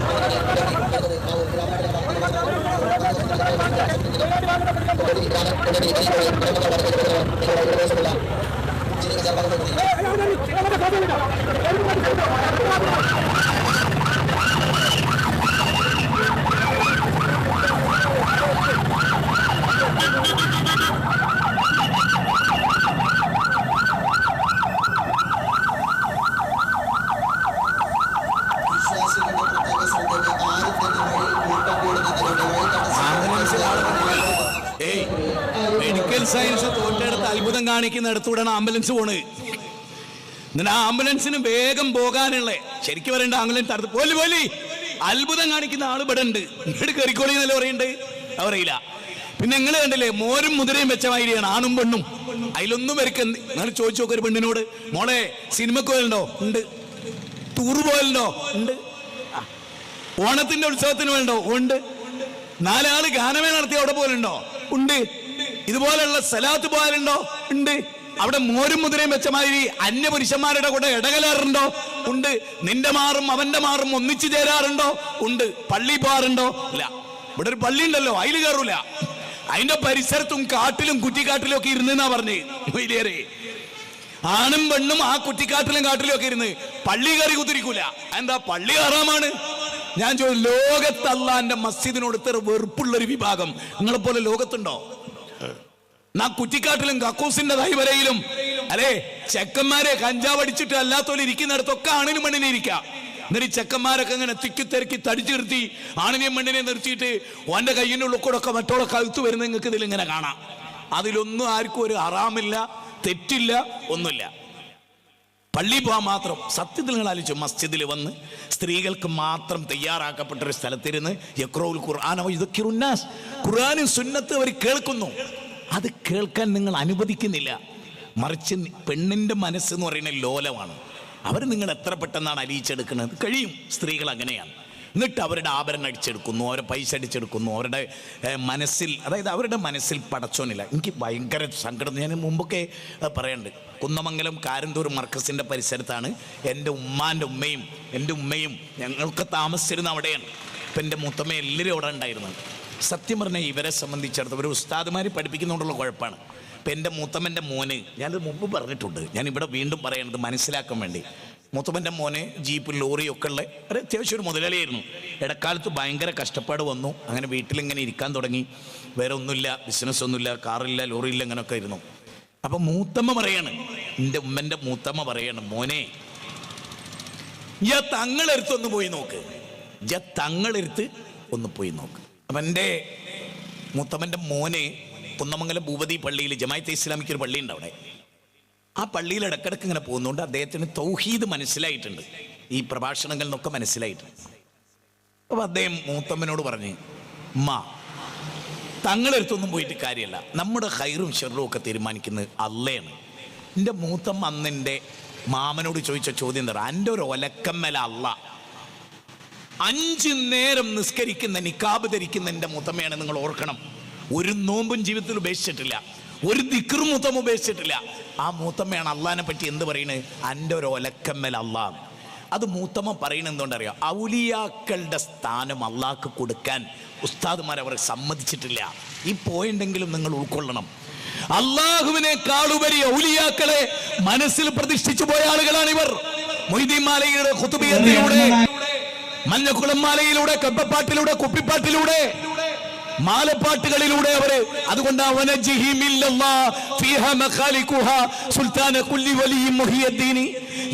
എന്ന നരകത്തിൽ നിന്ന് മൊയ്തീൻ ശൈഖേ ഞങ്ങളെ കാക്കണേ.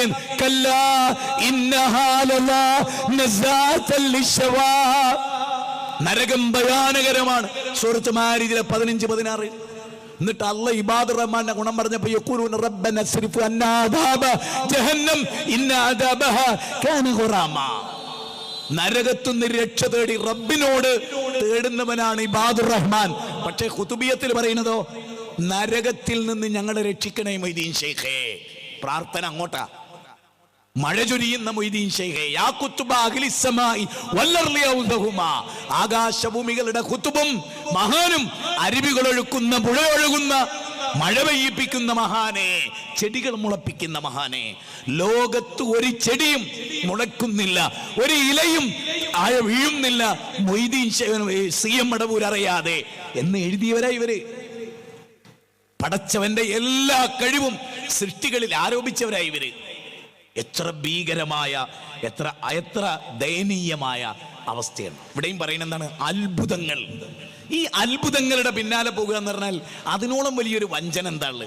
ഇപ്പൊ സായിബാബ, ഞാൻ ഇപ്പോഴും ഓർക്കുകയാണ്, സായിബാബ ജീവിച്ചിരിക്കുന്ന കാലത്ത് എൻ്റെ വീടിൻ്റെ തൊട്ടടുത്തൊരു സായി മഠമുണ്ട്. അതുകൊണ്ട് അവിടെയുള്ള ആളുകൾ പറയുന്നത് ഞാൻ കൃത്യമായിട്ട്, അത് നമുക്ക് വീഡിയോയിലൊക്കെ കാണാവുന്നതാണ്, ഞാൻ ഇവിടെ എടുത്തിട്ടില്ല. പക്ഷെ നിങ്ങൾക്ക് പരിശോധിച്ചാൽ സായിബാബയുടെ അത്ഭുതം. HMT വാച്ചൊക്കെ കൊടുക്കുകയാണ്. അന്ന് ഒരു 20 കൊല്ലം മുമ്പ് ഈ ഉള്ളവൻ ചോദിച്ചൊരു ചോദ്യം ഇപ്പോഴും എൻ്റെ മനസ്സിൽ ഉയർന്നു കേൾക്കുക. അതായത് സായിബാബ ഇങ്ങനെ ഇരിക്കുന്നിടത്ത് ബാക്കോട്ട് ഇങ്ങനെ കൈവച്ചിട്ട് ഒറ്റ എടുക്കലാണ്. സ്വർണ്ണം എടുക്കും, HMT. അപ്പോൾ HMT വാച്ച് കിട്ടിയപ്പോൾ ഞാൻ ചോദിച്ചു, HMT കമ്പനി നിർമ്മിച്ച വാച്ച് എടുക്കാൻ ആർക്കപ്പോൾ കഴിയാത്ത, ഒളിപ്പിച്ച് വെച്ചാൽ മതി. പക്ഷേ അദ്ദേഹം എടുക്കുന്ന വാച്ച് എങ്ങനെയായിരിക്കണം, മെയ്ഡ് ഇൻ സായി. അങ്ങനെയാണല്ലോ അന്തരീക്ഷത്തിൽ നിന്ന് അദ്ദേഹം എടുക്കുമ്പോൾ മെയ്ഡ് ഇൻ സായി. അത്ഭുതങ്ങൾ പലരും കാണിക്കലുണ്ട്.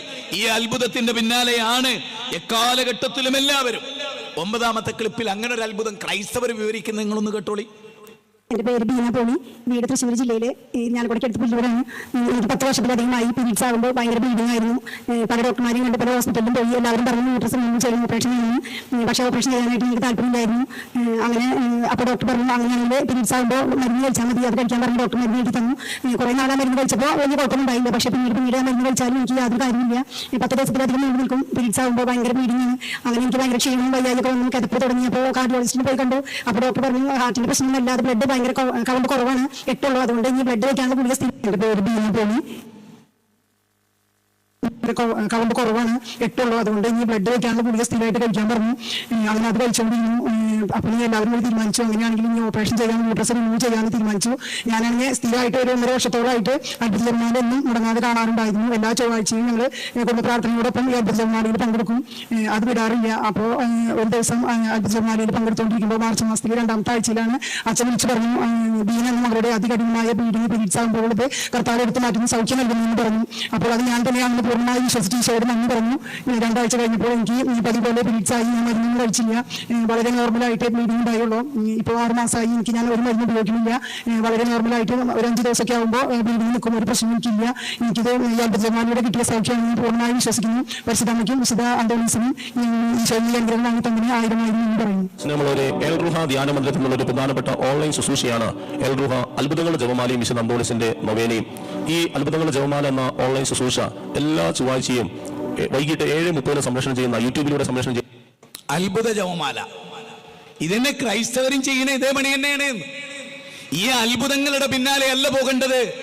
ആ അത്ഭുതം ശരിയാണോ, അതാണോ മതം പഠിപ്പിച്ചത്, മതം പഠിപ്പിച്ച വഴി അതാണോ? ഒരുപാട് വൈദ്യശാസ്ത്ര ലോകത്തുണ്ട്. കറക്റ്റായ വൈദ്യശാസ്ത്രമുണ്ട്, കറക്റ്റ് അല്ലാത്തതുണ്ട്. ശരിയേത് തെറ്റേത്, ഇസ്ലാമിന്റെ വഴി അതാണോ? ഇസ്ലാം പറയുന്ന രോഗം എന്നാ ചികിത്സിക്കണം എന്നാണ്. ഇവര് പറയുന്നതോ ആ രോഗം ഞാൻ മാറ്റി എന്ന് പറയാണ്. ഇപ്പൊ നിങ്ങൾ നോക്കൂ, ഞാനൊരു ഉദാഹരണം പറയാം.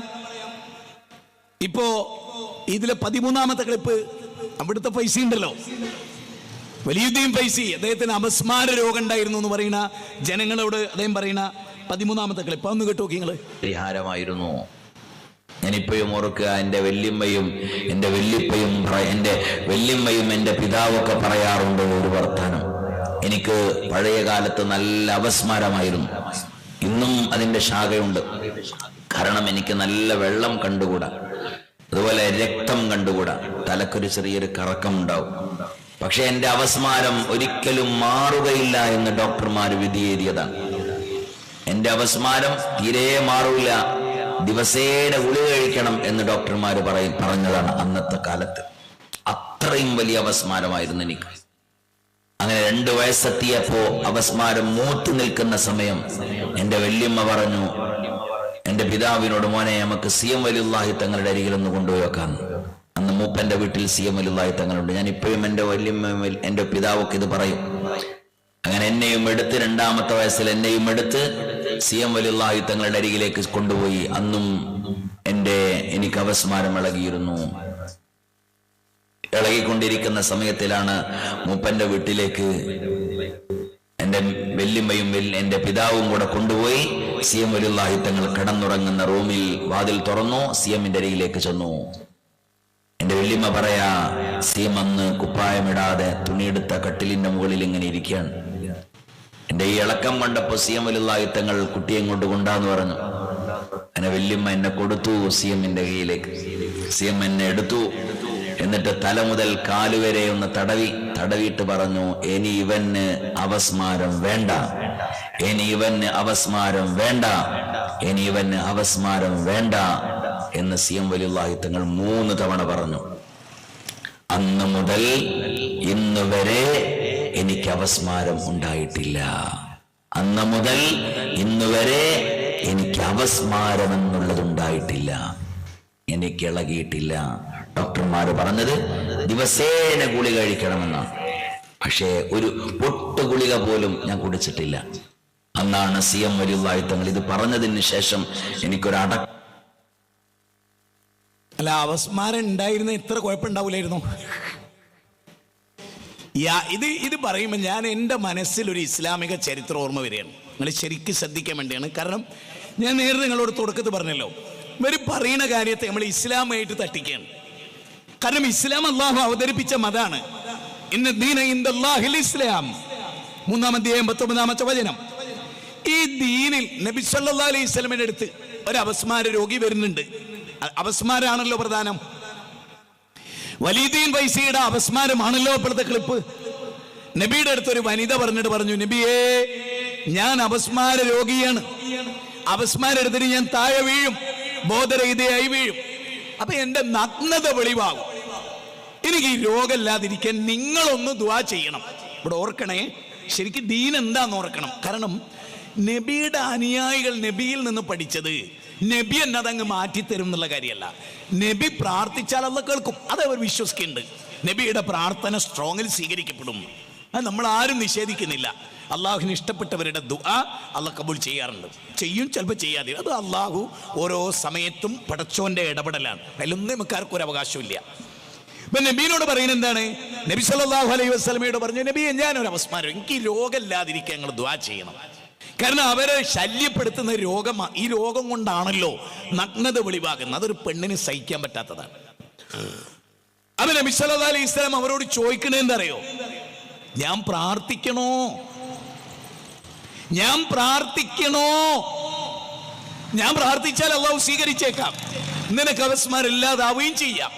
പക്ഷേ നോക്കണേ, ഇസ്ലാം എന്താണെന്നറിയണം. ഈ അപസ്മാരം നിനക്ക് നല്ലതാ, നിനക്ക് ക്ഷമിച്ചാൽ സ്വർഗം കിട്ടും, ഉറപ്പാണ്. ഈ അപസ്മാരം ക്ഷമിച്ചാൽ നിനക്ക് സ്വർഗം കിട്ടും. ശരിക്കും നിങ്ങൾ ആലോചിക്കുക, ഈ സ്ത്രീ പിന്നെ എന്താ പറയുന്നത്? നബി എനിക്ക് അപസ്മാരം മാറണ്ട, പക്ഷെ ഞാൻ അപസ്മാരം എനിക്ക് വരുന്ന സമയത്ത് ബോധരഹിത വീണു പോവുമല്ലോ, അപ്പൊ എന്റെ നഗ്നത വെളിവാകാതിരിക്കാൻ ഒന്ന് റബ്ബിനോട് ദുആ ചെയ്യണം. ഞാൻ ഈ വാഴക്കാട്ടുകാരോട് ചോദിക്കണം, വലിയുദ്ദീൻ ഫൈസി പറഞ്ഞതും നബി സല്ലല്ലാഹു അലൈഹി വസല്ലമയുടെ ആ സ്ത്രീ ആവശ്യപ്പെട്ടത് നബി അവരോട് പറഞ്ഞതും വെച്ചിട്ട് നിങ്ങളൊരു കാര്യം ആലോചിച്ച് നോക്കിയ, ഇനി ഒരിക്കലും നിനക്കത് ഉണ്ടാവില്ല ഉണ്ടാവില്ല ഉണ്ടാവില്ല എന്ന് നബി പറഞ്ഞോ? ഇല്ല. എന്തേ പറയാത്ത? നമുക്കത് ആലോചിക്കണമല്ലോ. നബിക്കാണോ പവർ, സീമടൂരിനാണോ? നബീനേക്കാൾ മേലെയാണ് സീമടൂർ നാട്ടോ നൗഷാദ് ഹസനി പറയുന്നത്. മൊയ്തീൻ ഷെയ്ഖ് നബീനെ പോലെ തന്നെയാണ്, തുല്യം. നബി മൊയ്തീൻ ഷെയ്ഖ് മാത്രമല്ല, ഇവർ പറയുന്നൊരു കാര്യമുണ്ട്, അള്ളാനെ വിളിച്ചാൽ വിളി കേൾക്കുന്നത് മൊയ്തീൻ ഷെയ്ഖാണ്, മൊയ്തീൻ ഷെയ്ഖിനെ വിളിച്ചാലോ വിളി കേൾക്കണ അള്ളയാണ്. അപ്പൊ അള്ളയും മൊയ്തീൻ ഷെയ്ഖും. അള്ളാന്ന് വിളിച്ചാൽ കേൾക്കണ മൊയ്തീൻ ഷെയ്ഖ്, മൊയ്തീൻ ഷെയ്ഖ് എന്ന് വിളിച്ചാൽ കേൾക്കണ അള്ളാ. അപ്പൊ ആരാ? ഇതൊക്കെ വരെ എഴുതി വെച്ചാട്ടോ. അങ്ങനെ ഒരു വിഷയം വരുമ്പോൾ നമുക്ക് സെർച്ച് ചെയ്യാം. ഇവിടെ ഞാൻ ഒന്നുകൂടി പോയിന്റ് ചെയ്യുന്നു, ഒന്നുകൂടി ചിന്തിക്കാൻ വേണ്ടി പറയുന്നു. ഈ ഭാഗമൊക്കെ നമുക്ക് ജനങ്ങളെ കേൾപ്പിക്കണം, ചെറിയ ചെറിയ ക്ലിപ്പായിട്ട്. ഏതെങ്കിലും മനുഷ്യർക്ക് ഇത് സ്ട്രൈക്ക് ചെയ്യാതിരിക്കില്ല, അത് അള്ളാന്റെ മതമാണല്ലോ. നമുക്ക് പ്രത്യേകിച്ച് ഇതിൽ വേറെ ഉദ്ദേശം ഒന്ന് പാർട്ടി വളർത്താൻ ഒന്നുമില്ല. ഞങ്ങൾ ആരും വിശ്വത്തിന് മെമ്പർഷിപ്പ് എടുക്കണമെന്ന് ഞങ്ങൾ പറയില്ല. ഇപ്പം ഞാൻ ഈ സദസ്സിൽ പോലും ഞാൻ ഇങ്ങോട്ട് വരുമ്പോൾ പള്ളിയിലെടുത്ത് വന്നൊരാൾ പറയും, ഉസ്താദേ ഞാൻ സുന്നിയാട്ടോ, ഉസ്താദേ ഞാൻ സുന്നിയാണ്, ഞാൻ പക്കാ സുന്നിയാണ്, പക്ഷെ ഉസ്താദ് ഞാൻ നിങ്ങളെ പ്രസംഗം കേൾക്കുന്നുണ്ട്, നിങ്ങൾ ഇവിടെ കേട്ടിട്ട് വന്നാണ്. വേറൊരാൾ പറഞ്ഞു ഞാൻ സുന്നി തന്നെ, ഞാൻ സുന്നികൾ ആരെ പ്രസംഗം കേൾക്കില്ല. ഞാനൊരു കാട്ടിലിങ്ങനെ മൃഗങ്ങൾക്കൊക്കെ വെള്ളം കൊടുക്കാൻ പോകുന്ന ഒരു പതിവ് എനിക്കുണ്ട്. ഞാൻ അവിടെ ചെന്നപ്പോൾ നിങ്ങളൊരു പ്രസംഗം ആരോ കേൾക്കണ്, അങ്ങനെ കേട്ടിട്ട് ഞങ്ങൾക്കിത് അപ്പോൾ ആളുകൾ ഇത് കേൾക്കും. അതാണ് ഞാൻ പറയുന്നത്, ആളുകൾ ഇത് മനസ്സിലാക്കും. നിങ്ങൾ നോക്ക്, നബി സല്ലല്ലാഹു അലൈഹി വസല്ലമ ഈ അപസ്മാര രോഗിയായ പെണ്ണിനോട് പറഞ്ഞു, ഇനി നിനക്കത് വേണ്ട, ഇനി നിനക്കത് വേണ്ട. അള്ളാഹുലെ സീമടൂർ ഇങ്ങനെയാണ്, ആ രോഗം നിനക്ക് വേണ്ട, അല്ല ഇടപെടൊന്നും വേണ്ട, ഞാൻ മതി എന്ന് അദ്ദേഹം പറയുന്നതായ ക്ലിപ്പ് വരെ നമ്മുടെ കൈവശമുണ്ട്. ഞാൻ പറയുന്നത് ഇത് ഏതാണ് ദീൻ? നബി സല്ലല്ലാഹു അലൈഹി വസല്ലം. നമ്മൾ മാത്രമല്ല, നമ്മൾ ഇങ്ങനത്തെ കേസൊക്കെ ഉണ്ടാവുമ്പോൾ മാറ്റി കൊടുക്കാൻ ഇവിടെ ആളുണ്ട്, ക്ഷമിക്കാനൊന്നും നമ്മൾ പറയില്ല. റസൂല് പറഞ്ഞ പോലെ പറയോ ഇവര് പറയില്ല, ഇവരത് അത്ഭുതമാക്കി മാറ്റും. അപസ്മാരല്ലാത്ത ഒരാളെ കൊണ്ടുവന്ന് ഞാൻ അപസ്മാര രോഗിയെന്ന് പറയിപ്പിക്കും. അങ്ങനെ പിടിച്ചോർമ്മ എനിക്കുണ്ട്. അങ്ങനെ അത്ഭുതം, അതായത് 25,000 രൂപ കൊടുത്തിട്ട് ക്രിസ്ത്യാനികൾ ആളെ കൊണ്ടുവരിക ഈ രോഗശാന്തി ശുശ്രൂഷക്ക്. എന്നിട്ട് പിടിച്ച സംഭവങ്ങൾ കേരളത്തിലുണ്ടായിട്ടുണ്ട്. എന്തെല്ലാം കള്ളത്തരങ്ങളാണ് മതത്തിന്റെ പേരിൽ നടക്കുന്നത്. അപ്പൊ അപസ്മാരം വേണ്ട വേണ്ട എന്നെന്തേ മുത്തുനബി പറയാതിരുന്നത്? ഇവിടെ ആകെ എന്താണ് മുത്തുനബി നിർവഹിക്കുന്നത്? അള്ളാഹിനോട് ദുആ ചെയ്യാ. നബി അവരുടെ അള്ളാഹുവേ അവരുടെ ഔറത്ത് വെളിവാകൻ, ആ ദുആ അള്ളാഹ് കബൂൽ ചെയ്യണം. ഇവിടെ ദുആ ആരോടാണ്? അള്ളാഹിനോടാണ്. കാരണം എന്താണ്? കുൽ ഇന്നമാ അദൂ റബ്ബി വലാ ഉശ്രിക് ബിഹി അഹദ. പറയൂ നബിയെ, ഞാൻ എൻ്റെ റബ്ബിനോട് ദുആ ചെയ്യൂ. ഇബ്രാഹിം നബിയെ ഇവർക്ക് അപസ്മാരം മാറ്റി കൊടുക്ക പറഞ്ഞില്ല, അപസ്മാരം തുടർന്നു, അവർക്ക് സ്വർഗവും കിട്ടും. കാരണം എന്താ? ഈ രോഗം ക്ഷമിച്ചാൽ സ്വർഗം ഉണ്ട് എന്നാ ഔറത്ത് വെളിവാ. നമ്മളതല്ല, ഒക്കെ മൂപ്പരട് മാറ്റി കൊടുക്കുകയാണ്. ക്ഷമന്റെ വിഷയമല്ല സമസ്തക്കാർക്ക്, ഒന്നും ക്ഷമിക്കാൻ പറ്റില്ല. പിന്നെ ഒക്കെ ദുനിയാവുമായിട്ട് ബന്ധപ്പെട്ട ഇത് നരകത്ത് നിന്ന് രക്ഷപ്പെടുത്തണമെന്ന് പറഞ്ഞിട്ടൊന്നുമല്ല ചെല്ലണത്. സ്വർഗം കിട്ടാൻ വേണ്ടി ഇവൻ ആലിമാകണമെന്നും പറഞ്ഞിട്ടല്ല ചെല്ലണത്. ചെല്ലണമൊക്കെ ദുനിയാവിലെ മൂത്രവാർച്ച നിൽക്കാൻ, അല്ലെങ്കിൽ പിന്നെ തടി വെക്കാൻ, അല്ലെങ്കിൽ മരിച്ചേ ജീവിക്കാൻ, അല്ലാണ്ട് അല്ലേ വിസ ഇല്ലാത്തതെല്ലാം വിസ കിട്ടാൻ, ഇങ്ങനെ ദുനിയാവുമായിട്ട് ബന്ധപ്പെട്ട കാര്യങ്ങളാണ് ഈ പറയുന്നത്. അത് നമ്മൾ ശരിക്കും ആലോചിക്കേണ്ടതാണ്. എവിടേക്കാണ് നമ്മുടെ സമൂഹം ചെല്ലുന്നത്? ഇതിലെ 10ാമത്തെ ക്ലിപ്പ്.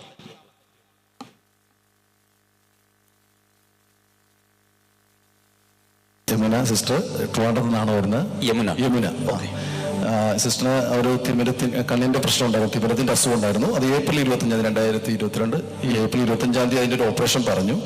ഓപ്പറേഷൻ അത് ചെയ്തു. പക്ഷേ വീണ്ടും പറഞ്ഞു 1 മാസം കൂടെ കഴിഞ്ഞ് സ്കാൻ ചെയ്യണമെന്ന് പറഞ്ഞു. അങ്ങനെ ഒരു മെയ് 17 സിസ്റ്ററിന്റെ കണ്ണിന് ആ സ്കാനിങ് വെച്ചായിരുന്നു. 12 സ്കാനിങ് വെച്ചു. അതിനുശേഷം ഇവിടെ വന്ന് ആ സ്കാൻ ചെയ്തപ്പോൾ ഡോക്ടർ പറഞ്ഞു അതൊന്നുകൂടി പരിശോധിക്കണമെന്ന് പറഞ്ഞു. അതിൻ്റെ ഉള്ളിൽ നീര് കെട്ടിയിട്ടുണ്ട്, ഒരു ഓപ്പറേഷൻ വേണ്ടി വരും. ജൂൺ 17 രണ്ടാമത്തെ ഒരു ഓപ്പറേഷൻ കണ്ണിന് ചെയ്താൽ മാത്രമേ കാഴ്ചശക്തി ശരിയായിട്ട് വരത്തുള്ളൂ എന്ന് ഡോക്ടർ പറഞ്ഞു. കഴിഞ്ഞ മാസം ജൂൺ മാസത്തിൽ ആദ്യത്തെ ഹീലിംഗ് ക്രൂസേഡിന് സിസ്റ്റർ ഇവിടെ വന്ന് പ്രാർത്ഥിച്ചു. ഹീലിംഗ് ക്രൂസേഡിന് സിസ്റ്ററുടെ സമയത്ത് കണ്ണിന് സൗഖ്യം ലഭിക്കുന്നു എന്ന് പറഞ്ഞു. അതിനുശേഷം കണ്ടും പ്രാർത്ഥിച്ചു. അതിനുശേഷം രണ്ടാമതേ പോയി ചെക്ക് ചെയ്തപ്പോഴത്തേക്കും ഒരു അത്ഭുതം നടന്നു. സ്കാൻ ചെയ്തപ്പോൾ അങ്ങനെ ഒരു പ്രശ്നം ഇല്ല, കണ്ണിന് പരിപൂർണ സൗഖ്യം ആന്റിക്ക് ലഭിച്ചു. ഈ ഇങ്ങനെയുള്ള അത്ഭുത കഥകൾ, ഇതേ കാര്യം ഫൈസിനെ ഇരുത്തിയിട്ട് ഇവരുടെ ഒരു മുരീദ് പറയുന്നത് 11ാമത്തെ ക്ലിപ്പ് നിങ്ങൾ കേട്ടോ. സെയിം ഈ സംഗതി ഞാൻ പറഞ്ഞല്ലോ, ചാണിന് ചാണായി. ഇതൊക്കെ ജനങ്ങളെ വിശ്വസിപ്പിക്കുകയാണ്. നിങ്ങൾക്കറിയാം നിങ്ങളുടെ ഹൃദയത്തിൽ ഇത് സ്വാധീനിച്ചിട്ടില്ലെന്ന്, ഇത് വഞ്ചനയാണെന്ന്. എങ്ങനെ അള്ളാനെ കണ്ടുമുട്ടുന്നതിന് ചോദിക്കണത്. നിങ്ങൾ ആ 11ാമത്തെ ക്ലിപ്പ് നോക്കിയേ, ഇവിടുത്തെ ഫൈസിനെ ഇരുത്തിയിട്ട് പറയുന്നത്. പ്രിയമുള്ളവരെ, ശബ്ദം വളരെ കമ്മിയാണ്. ഞാൻ 12 ദിവസം എൻ്റെ വീട്ടിൽ ഐസിയുമായിരുന്നു.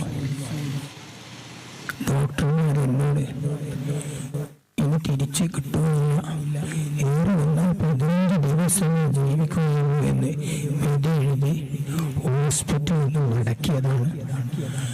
ഞാൻ ഹോസ്പിറ്റൽ ഐസിയു പുറത്തിറങ്ങിയ ഉടനെ അന്ന് അതിന് മുമ്പ് എൻ്റെ 2 സഹോദരിമാർ ഉൾപ്പെടെ അതുക്കാറ് സ്വഭാവം പങ്കെടുക്കും.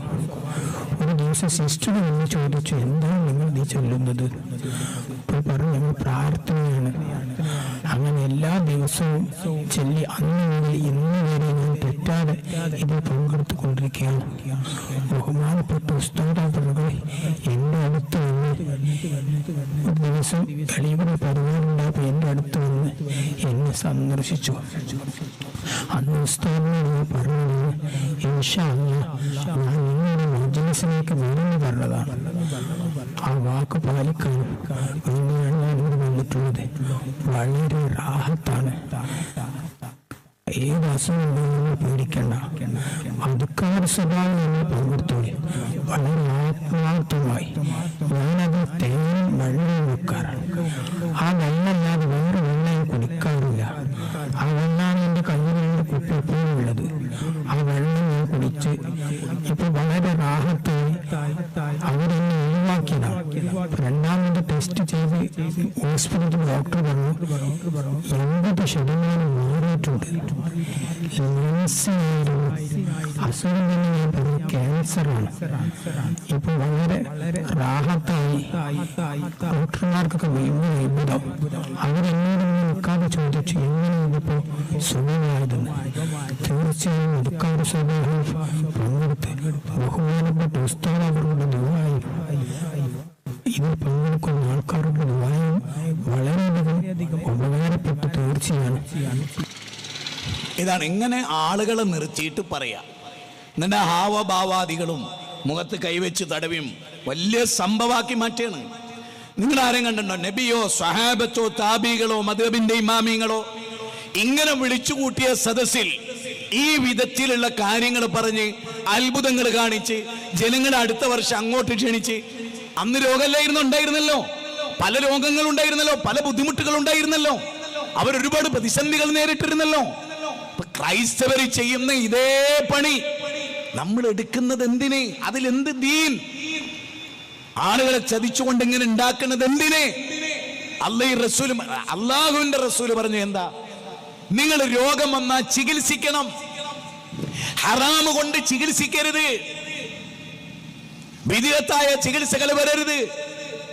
ആ കുപ്പിയിലെ വെള്ളം, ഈ കുപ്പിയിലെ വെള്ളം, ആ തേനിന്റെ വെള്ളം, മറ്റേതെന്ന് പറഞ്ഞ് മൊയ്ലിയന്മാർ ഊതിക്കൊടുത്ത് അത് ഉപ്പലിറക്കം ഉൾക്കൊള്ളുന്നേ. ഒരുപാട് രോഗാണുക്കൾ നിക്ഷേപിക്കുന്നേ. എന്തിന്? എത്ര എത്ര വീഡിയോകൾ അങ്ങനത്തെ ഉള്ളത്. പാവപ്പെട്ടവരെ വഞ്ചിക്കുന്ന റഹ്മത്തുള്ള കാസിമി അടക്കമുള്ളവർ വെക്കുന്ന മുരിറ്റ വെള്ളമെന്നും പല വെള്ളം എന്ന് പറഞ്ഞിട്ട് എന്നിട്ട് അതിൻ്റെ പിന്നാലെ പോവുക. നിങ്ങൾ ആലോചിച്ചിട്ടുണ്ടോ? മാലക്കുല്ലാത്തർജൂനലില്ലാഹി വക്കാറ, റബ്ബിന് നിങ്ങളൊരു വക്കാറത്ത് കൊടുക്കാതെ പോകുന്നു. ലോകത്ര ഞാൻ ചോദ്യമൊക്കെ ഉണ്ട്, ഇതെല്ലാം ഉണ്ടായി. എന്തിനാണ് കാന്തപുരം, എന്തിനാണ് മൈത്രി പോയി കിടന്നത്? ഇവിടെ ക്രിസ്ത്യാനികൾ ഇതൊക്കെ ചെയ്താലും വലിയ വലിയ ഹോസ്പിറ്റലുകൾ ഓല കയ്യില. പിന്നെ എന്തിനാ ഹോസ്പിറ്റലിന്ന്? എന്തിനാ ഹോസ്പിറ്റല്? അള്ളാഹുവിന്റെ റസൂല് പറഞ്ഞ ചികിത്സ പ്രാർത്ഥനയുണ്ട്. റസൂല് പറയുന്ന രോഗത്തിന് ചികിത്സിക്കണം, ഹറാമ് കൊണ്ട് ചികിത്സിക്കരുത്. രോഗിയെ സന്ദർശിക്കണം, രോഗിക്ക് വേണ്ടി ദുആ ചെയ്യണം, രോഗി റബ്ബിനോട് ദുആ ചെയ്യണം, മുഅബ്ബിദത്താൻ ഓതി ശരീരത്തെ തടവണം. ഇതൊക്കെ പഠിപ്പിച്ചെന്നു. ഇതിന് പുറമെ നിങ്ങൾ ഉണ്ടാക്കുന്ന അധികാറുകൾ, നിങ്ങൾ നിശ്ചയിക്കുന്ന സമയങ്ങൾ.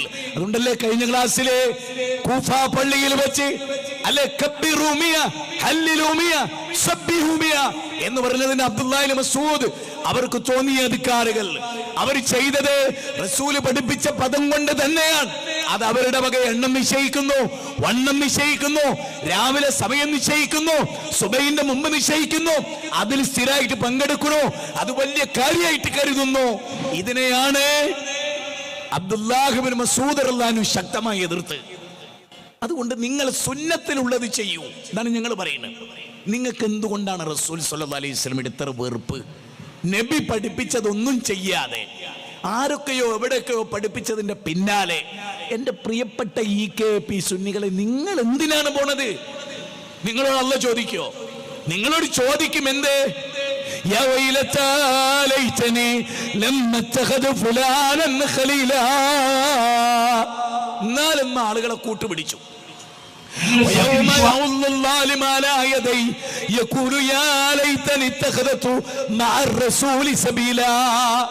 അള്ളാഹുവിന്റെ റസൂലിന്റെ മാർഗം ഞങ്ങൾ സ്വീകരിച്ചിരുന്നില്ല, മറിച്ച് ഞങ്ങൾ ചെയ്തതെന്താ? ഞങ്ങൾ ചെയ്തത്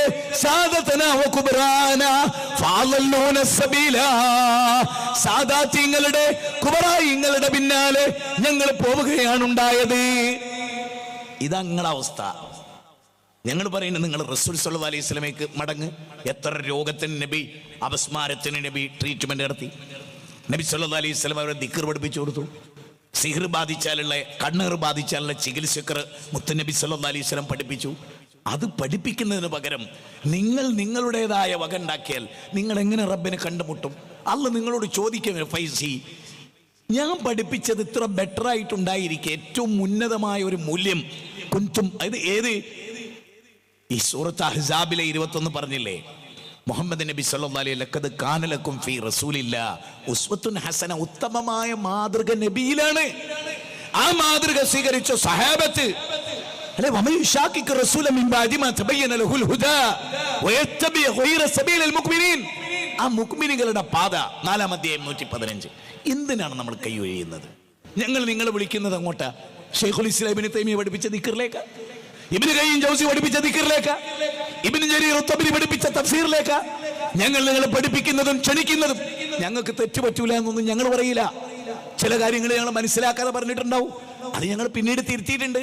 കാരണം വല യുസിറു അലാ മാ ഫഅലു വഹും യഅലമൂൻ, സൂറത്ത് ആൽ ഇംറാൻ 135. അറിഞ്ഞുകൊണ്ട് തെറ്റിൽ ഉറച്ചു നിൽക്കില്ലൊരു വിശ്വാസി, അയാൾ തിരുത്തും. തിരുത്തുന്നത് നല്ല ഗുണാണ്.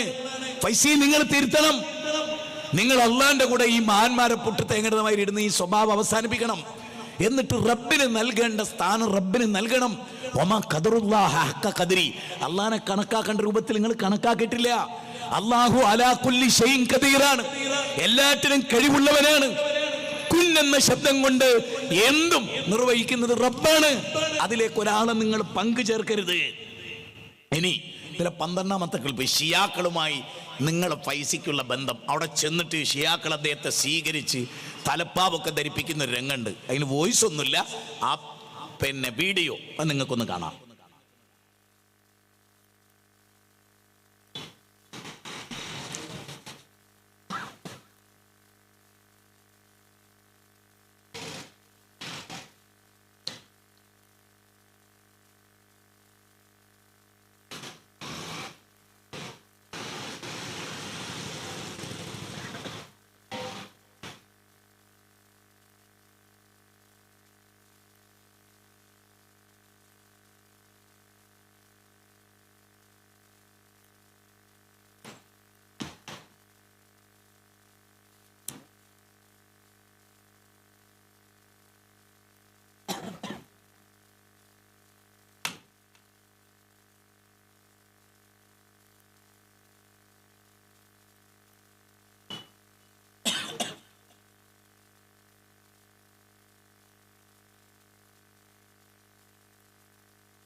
ഈ ക്ലിപ്പിൽ നിങ്ങൾ കാണുന്നത് ഷിയാ കേന്ദ്രത്തിൽ ചെല്ലുന്നു, ഷിയാക്കൾ സ്വീകരിക്കുന്നു.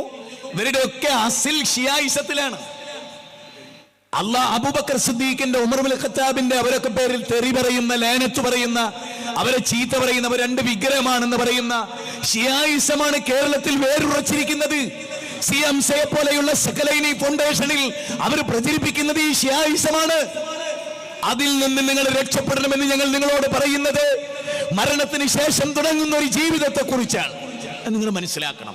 14ാമത്തെ ക്ലിപ്പ് നമ്മൾ അവസാനിപ്പിക്കണം. 10 മണിക്ക് നമ്മൾ വൈൻഡപ്പ് ചെയ്യും ഇൻഷാ അല്ലാഹ്. 14ാമത്തെ ക്ലിപ്പ് നിങ്ങളൊന്ന് കേട്ടോളൂ.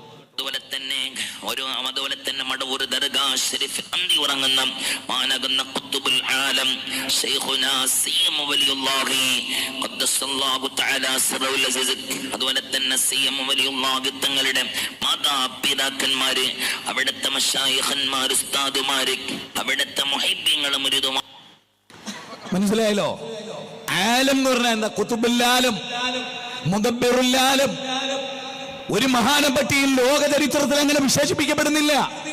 ഖുർആൻ കൊണ്ടോ സുന്നത്ത് കൊണ്ടോ സച്ചരിതം കൊണ്ടോ ഇമാമിങ്ങളുടെ ഖൗല് കൊണ്ടോ അത് തെളിയിക്കാൻ കഴിയില്ല. ആലം എന്ന് പറഞ്ഞാൽ എന്താ? അല്ലാഹ് ഒഴികെയുള്ളതെല്ലാം അല്ലേ? ഏതൊക്കെ ആലമുണ്ട്? മലക്കുകളുടെ ലോകം, ജിന്നുകളുടെ ലോകം, സസ്യങ്ങളുടെ ലോകം, ജന്തുക്കളുടെ ലോകം, ആന്തരിക ലോകം, ഭൂമിക്കടിയിലെ ലോകം, നമ്മൾ കണ്ടെത്തിയിട്ടില്ലാത്ത അനോഘ ലോകങ്ങൾ, ഈ പ്രപഞ്ചം, ആകാശഭൂമികളുടെ 10,000 കോടി നക്ഷത്ര കുടുംബങ്ങളുള്ള 10,000 കോടി നക്ഷത്ര കുടുംബങ്ങൾ, ഗാലക്സികൾ, സൗരയൂഥങ്ങൾ, 13.5 ലക്ഷം ഭൂമി ഒതുക്കി വെക്കാൻ വ്യാപ്തിയുള്ള സൂര്യൻ,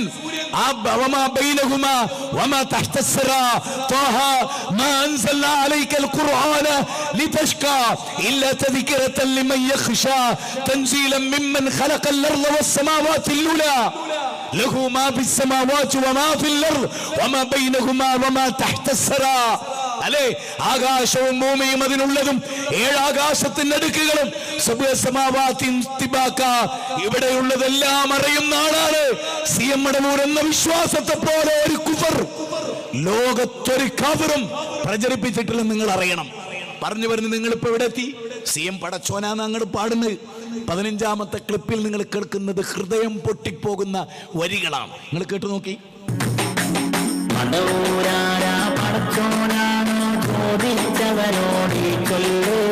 അതെ അതെ അതെ മടവൂരാണ് ഞങ്ങളെ പടച്ചോനറിയണേ, ഞങ്ങളെ പടച്ചോനറിയണേ.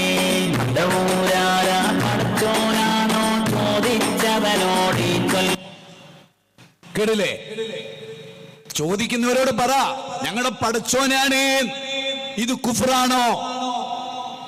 ഇത് കുഫ്റാണോ? ഇത് ശിർക്കാണോ? ഈ വാചകം ശരിയാണോ? ഞാൻ നേരത്തെ പറഞ്ഞ പോലെ കാലിൽ ചൊറി പിടിച്ച്, കാതു പഴുത്തുപോയ, കണ്ണ് കാണാതായി പോയ, ശരീരം ചുളിഞ്ഞു പോയ, രോഗം കൊണ്ട് പൊറുതിമുട്ടിയ, 1991 മരിച്ചുപോയ, മണ്ണോട് മണ്ണ് ചേർന്ന ഒരു മനുഷ്യനെ നിങ്ങൾ അല്ലാഹുവിലേക്ക് വാഴ്ത്തിയില്ലേ? ഒക്കെ എന്തിനാണ്? അവിടെ വരുന്ന വരുമാനമായിട്ട് ബന്ധപ്പെട്ട കാര്യത്തിനാണ് അല്ലേ? നിങ്ങൾ നോക്കൂ, ഉമ്മാനെ വരെ തരം താഴ്ത്തി തങ്ങന്മാരെ, ഔലിയാക്കൾ, എന്തിന്? ഞങ്ങൾക്ക് കിട്ടുന്ന പൈസ ഉമ്മാനെ വിളിച്ച് ഉദ്ഘാടനം ചെയ്യിപ്പിച്ചാൽ പിന്നെ തരേണ്ടതില്ലല്ലോ. നിങ്ങളന്ന് കേട്ടു നോക്കി. കേരളത്തിന്റെ ചരിത്രത്തിൽ അങ്ങനെ ഒരു ക്ലിപ്പ് ഉണ്ടായിട്ടുണ്ടോ? നിങ്ങൾ കേട്ടു നോക്ക്. നമ്മുടെ നാട്ടിലൊരു സ്വഭാവമുണ്ട്. ഉമ്മാനെ കൊണ്ട് വീട് കുടിയിരിപ്പിക്കുക, ഉമ്മാനെ കൊണ്ട് ഉദ്ഘാടനം ചെയ്യിപ്പിക്കുക, ഉമ്മാനെ കൊണ്ട് കുറ്റിയടിപ്പിക്കുക. ഇത് പുതിയൊരു റിസർച്ചിന്റെ ഭാഗമായിട്ടുണ്ടായ ഒരു സംവിധാനമാണ്. സത്യത്തിൽ ഉമ്മ എന്ന വ്യക്തിക്ക് ഒരു പ്രത്യേകതയില്ല. ഉമ്മ എന്ന വ്യക്തിക്ക് ഒരു പ്രത്യേകതയില്ല. ഉമ്മയ്ക്ക് പ്രത്യേകത വരുന്നത്, എന്റെ ഉമ്മയ്ക്ക് എനിക്ക് പ്രത്യേകത, അത് ഉമ്മ ഞാൻ ബഹുമാനിക്കണം. എന്റെ ഉമ്മയെ ഞാൻ ബഹുമാനിക്കണം. ഞാനൊരു മകനായിരിക്കും, എന്റെ ഉമ്മയെ ഞാൻ റെസ്പെക്ട് ചെയ്യണം. അത് എന്റെ ഒരു കടമയാണ്. പക്ഷെ എന്റെ ഉമ്മാക്ക്, ഉമ്മ എന്നൊരു വ്യക്തിക്ക് ഒരു പ്രത്യേകതയില്ല. ആലോചിച്ചോണേ. അതിനയാൾ പറയുന്നത് എന്താണ്? തങ്ങന്മാരെയും വരെ ഒക്കെ വിളിച്ചതാക്കണവർക്ക് പൈസ കൊടുക്കേണ്ടി വരുമല്ലോ. നേരെ മറിച്ച് ഖുർആൻ എന്താ പറയുന്നത്? ഖുർആൻ പറയുന്നത്, നബിയെ, ഞാൻ ലോകത്തെ അഹഖു ബി ഹുസ്നി സ്വഹാബ, ഏറ്റവും വലിയ കടപ്പാട് ആരോടാ? ഉമ്മുക്ക, നിന്റെ ഉമ്മയോട്. സുമ്മമൻ ഉമ്മുക്ക, സുമ്മമൻ ഉമ്മുക്ക. എന്നാണ്. എന്തിനാ ജുറൈജിന്റെ ഉമ്മ ശപിച്ചിട്ടാ ശാപേറ്റ് വാങ്ങിയത്? നിങ്ങൾ നോക്കൂ, ഉവൈസുൽ ഖർണിയുടെ ദുആ അല്ലാഹ് കബൂൽ ചെയ്യുമെന്ന ഉമ്മാക്ക് അത്രമേൽ ഖിദ്മത്തെടുത്ത അബ്ദുല്ലാഹിബ്നു ഉമറക് തഹജ്ജുദ് പോലും നിസ്കരിക്കാതെ ഉമ്മാന്റെ കാല് തടവിയത്.